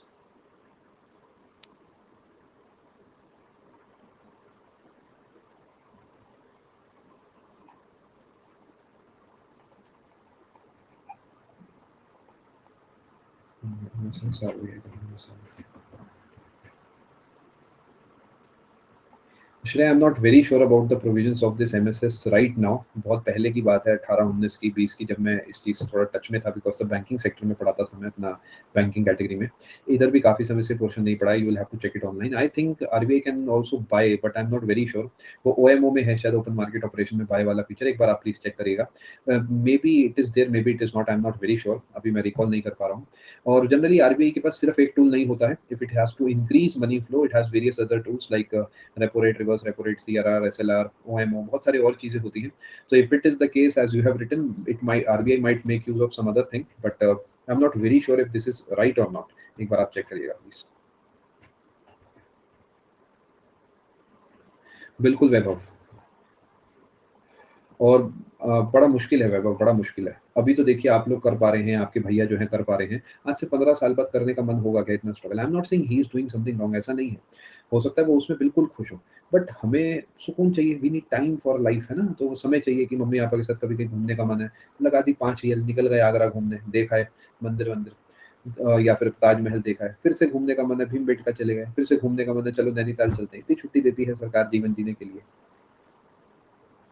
अमरेंद्र बेटा, ये ना बहुत लंबा चौड़ा इसका आंसर बन सकता है। सैलरी अलग-अलग होती है, 40,000 से लेकर 70,000 तक की सैलरी होती है अलग-अलग पोस्ट की। इसमें आप कई सारी पोस्ट जैसे कि टैक्स असिस्टेंट है, या फिर आपका ऑडिटर है, या फिर डीए है, डिविजनल अकाउंटेंट है, या फिर इंस्पेक्टर है, इंस्पेक्टर इन जीएसटी और इनकम टैक्स, या फिर assistant accounts officer, assistant audit officer, ऐसे अलग-अलग पोस्ट की अलग-अलग सैलरी होती है। आप इनमें से कुछ भी बन सकते हैं, जितने अच्छे आप नंबर लाएँगे उतनी अच्छी आप पोस्ट पाएँगे वाला कॉन्सेप्ट है। गोवा का तो बस क्या बताएँ निशांत, बस रहने देते हैं इसे ज़रा।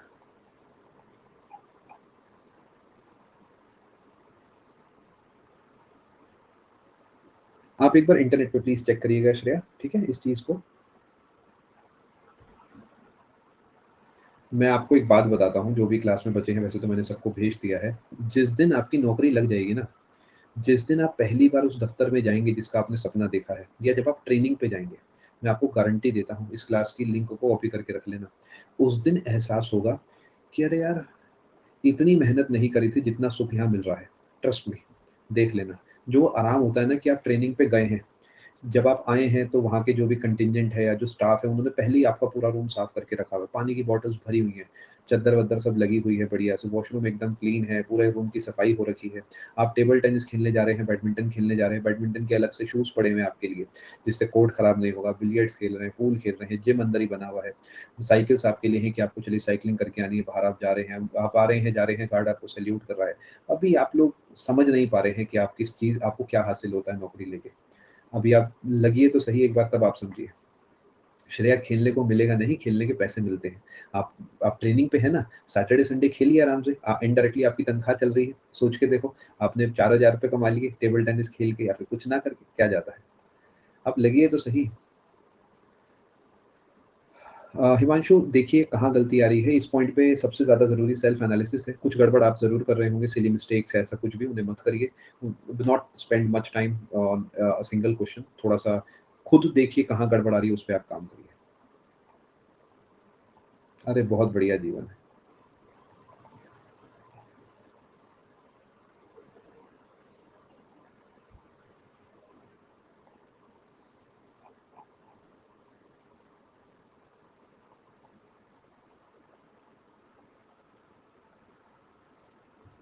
अपनी बॉडी की बोला था आपने पहले ही। समझा नहीं सैंफर्ड, ये कौन-सा सवाल कहाँ का है? मतलब मुझे याद नहीं है बिल्कुल भी। मैं बहुत कुछ फ्लो में जो है बताता हूँ, कहीं कुछ लिख के नहीं बैठता हूँ मैं, तो काफ़ी कुछ फ्लो में हो जाता है। अच्छा, गोल्ड ही क्यों? Because gold is highly dense, तो गोल्ड से ना आप रिलेट कर सकते हैं। आप गोल्ड की जगह सिल्वर, मरकरी ये सब चीज़ें भी जो है ले सकते हैं। मैं बिल्कुल स्पॉन्टेनियस होके क्लास में बोलता हूँ, because gold is very heavy, gold की डेंसिटी काफ़ी ज़्यादा होती है, इसलिए बस वो एग्ज़ाम्पल दिया था। आप आयरन वगैरह भी आप पहनेंगे तो भी सेम काम बनेगा।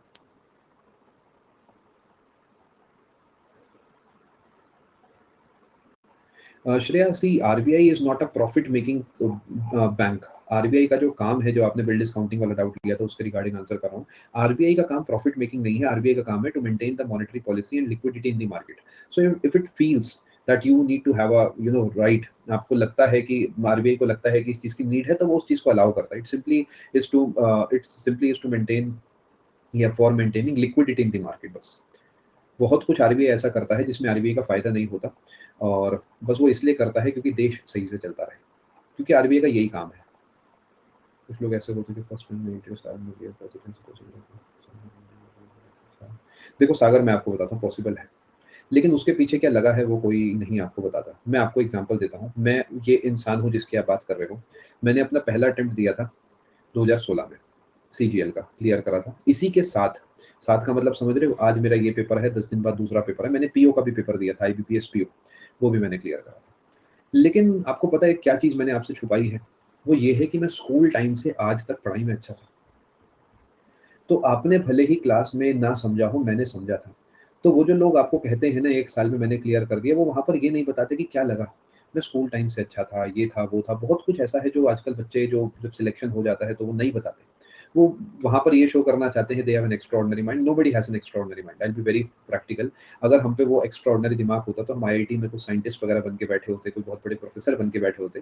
सच बात ये है कि हम कुछ सिंपल से मैथ्स के सवाल सॉल्व करते हैं, कुछ बहुत सिंपल से रीजनिंग के सवाल सॉल्व करते हैं, कुछ मॉडरेट लेवल के इंग्लिश के क्वेश्चन सॉल्व करते हैं और कुछ बढ़िया लेवल के जीके के क्वेश्चन सॉल्व करते हैं। हम इतना करते हैं और हमारी नौकरी लग जाती है।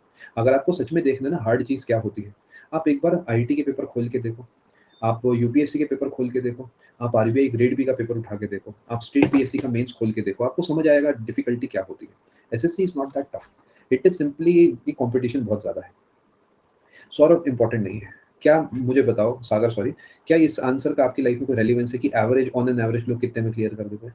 सबका अपना जीवन है यार, दूसरे ने क्या करा बिल्कुल मैटर नहीं करता, आप सिर्फ अपना देखो। आप ये देखो कि आप क्या आज कल से बेहतर हो, आपका कल के आज से बेहतर बन सकता है, बस उतना देखो। सागर दुनिया की छोड़ दो यार, सबका अपना अपना जीवन होता है। कोई ऐसा है जो 29 साल में क्लियर करके अपने परिवार का जीवन बदल देता है, कोई ऐसा है जो 21 साल का क्लियर करके खुश नहीं रहता क्योंकि उसे आसानी से मिल गई नौकरी। सबका अपना अपना जीवन है। आप सिर्फ अपना अपने परिवार का सोचो, हर इंसान से बेहतर कोई दूसरा बैठा ही बैठा है। तो मस्त रहो, अपना पढ़ाई करो, अपना सोचो, दुनिया को छोड़ दो।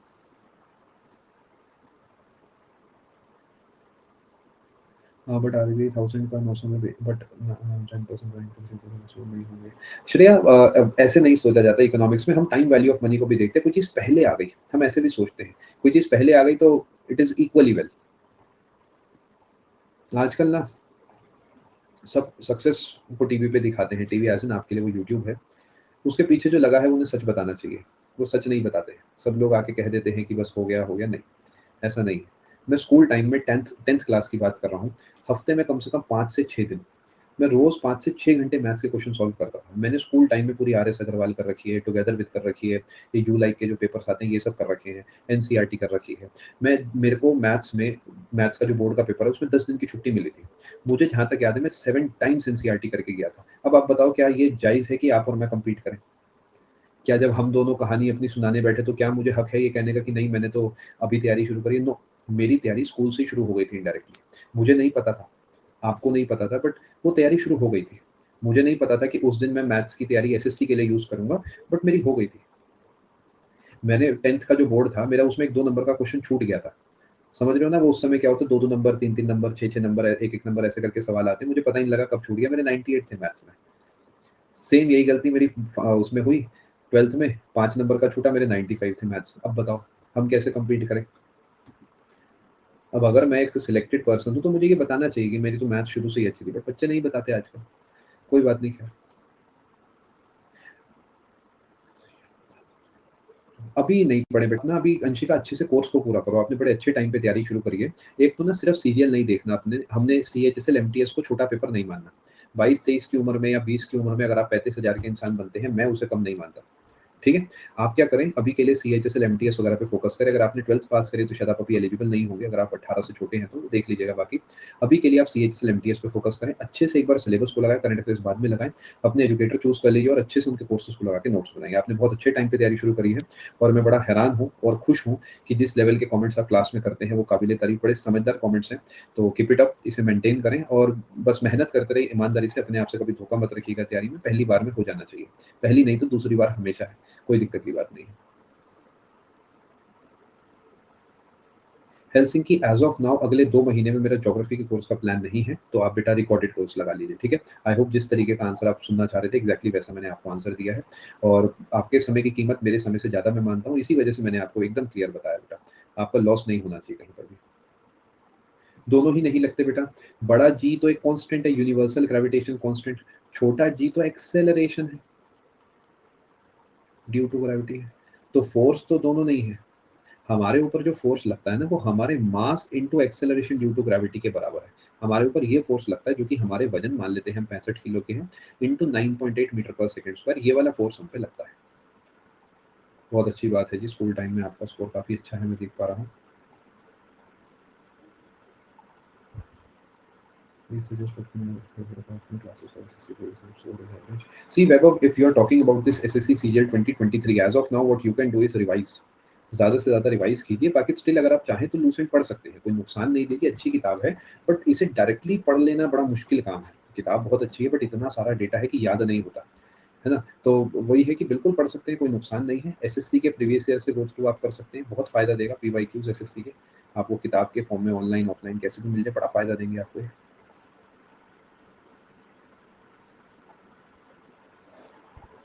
मंटू, आपको ज्योग्राफी का बैच नहीं मिल रहा।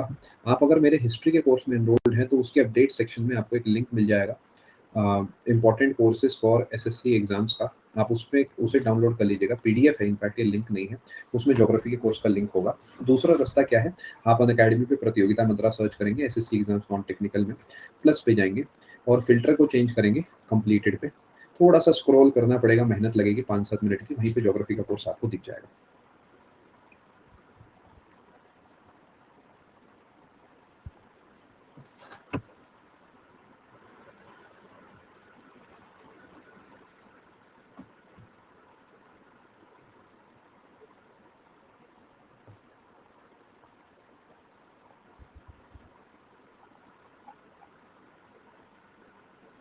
वो काफ़ी अच्छा है मंटू, उसे लगा लो, उससे बड़ा फ़ायदा होगा। उसे लगा लो, लूसेंट पढ़नी है वो पढ़ लो, काफ़ी है, मतलब काफ़ी अच्छा फ़ायदा होगा। अभी नहीं चल रहा बेटा, अगर अभी नहीं ये शुरू होगा 27 जुलाई से, आप इसमें एनरोल कर लेना। आर्ट एंड कल्चर का है ये, एग्जैक्टली स्टैटिक नहीं है, बट ये स्टैटिक का हिस्सा ही रहता है।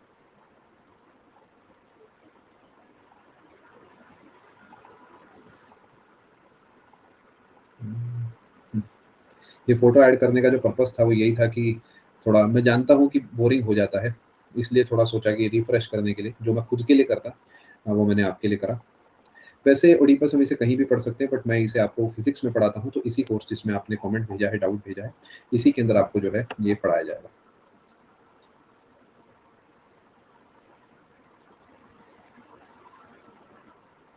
नहीं, ये नहीं पढ़ाया है कशिश, जो आपने मुझे भेजा है रूल्स वाला सवाल, ये नहीं पढ़ाया गया है। Helsinki orbital velocity is the velocity that an object, if an object has, it orbits the planet or sun or whatever, like in for an example, Earth, without going inside the trajectory, without going out of the trajectory. Simple भाषा में, अगर ये पृथ्वी है, इसके चारों तरफ अगर कोई चीज घूम रही है, तो जिस वेलोसिटी से घूम रही है वो ऑर्बिटल वेलोसिटी है, मिनिमम वेलोसिटी इसे ऑर्बिट में आने के लिए। अगर इससे कम होगी तो अंदर घुस जाएगा। कशिश, वैसे ये मेरे कोर्स का हिस्सा नहीं है, बट क्योंकि एसएससी ने पूछा है, आप मुझे कल की क्लास में इसे भेजिएगा, मैं इसे कोशिश करके आपके लिए ऐड कर दूंगा, ठीक है? क्या आप में से कोई बता सकता है कि 5 ईयर प्लान जो है वो मैंने आपको किस कोर्स में पढ़ा रखा है? Can anybody answer? कि इनका एक डाउट है जो मैंने इन्हें कहा था मुझे भेज देना। 5 ईयर प्लान मैंने किस में पढ़ा रखा है? इकोनॉमिक्स में है। आप लोग रुकिए ज़रा, मैं देख लेता हूँ 5 ईयर प्लान कहाँ है, देखना पड़ेगा।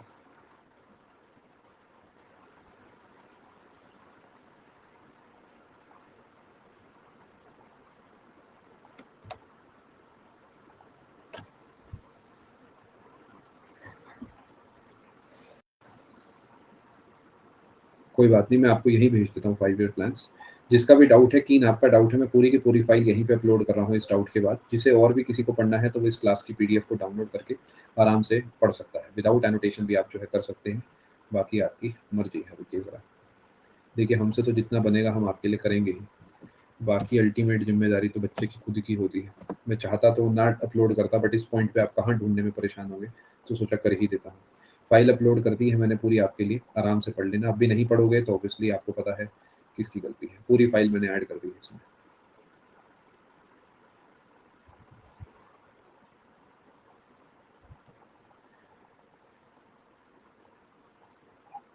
जो जाना चाहे जा सकता है, सिर्फ डाउट्स ही लिए जा रहे हैं। यस, ये इकोनॉमिक्स वगैरह में पढ़ाऊंगा मैं।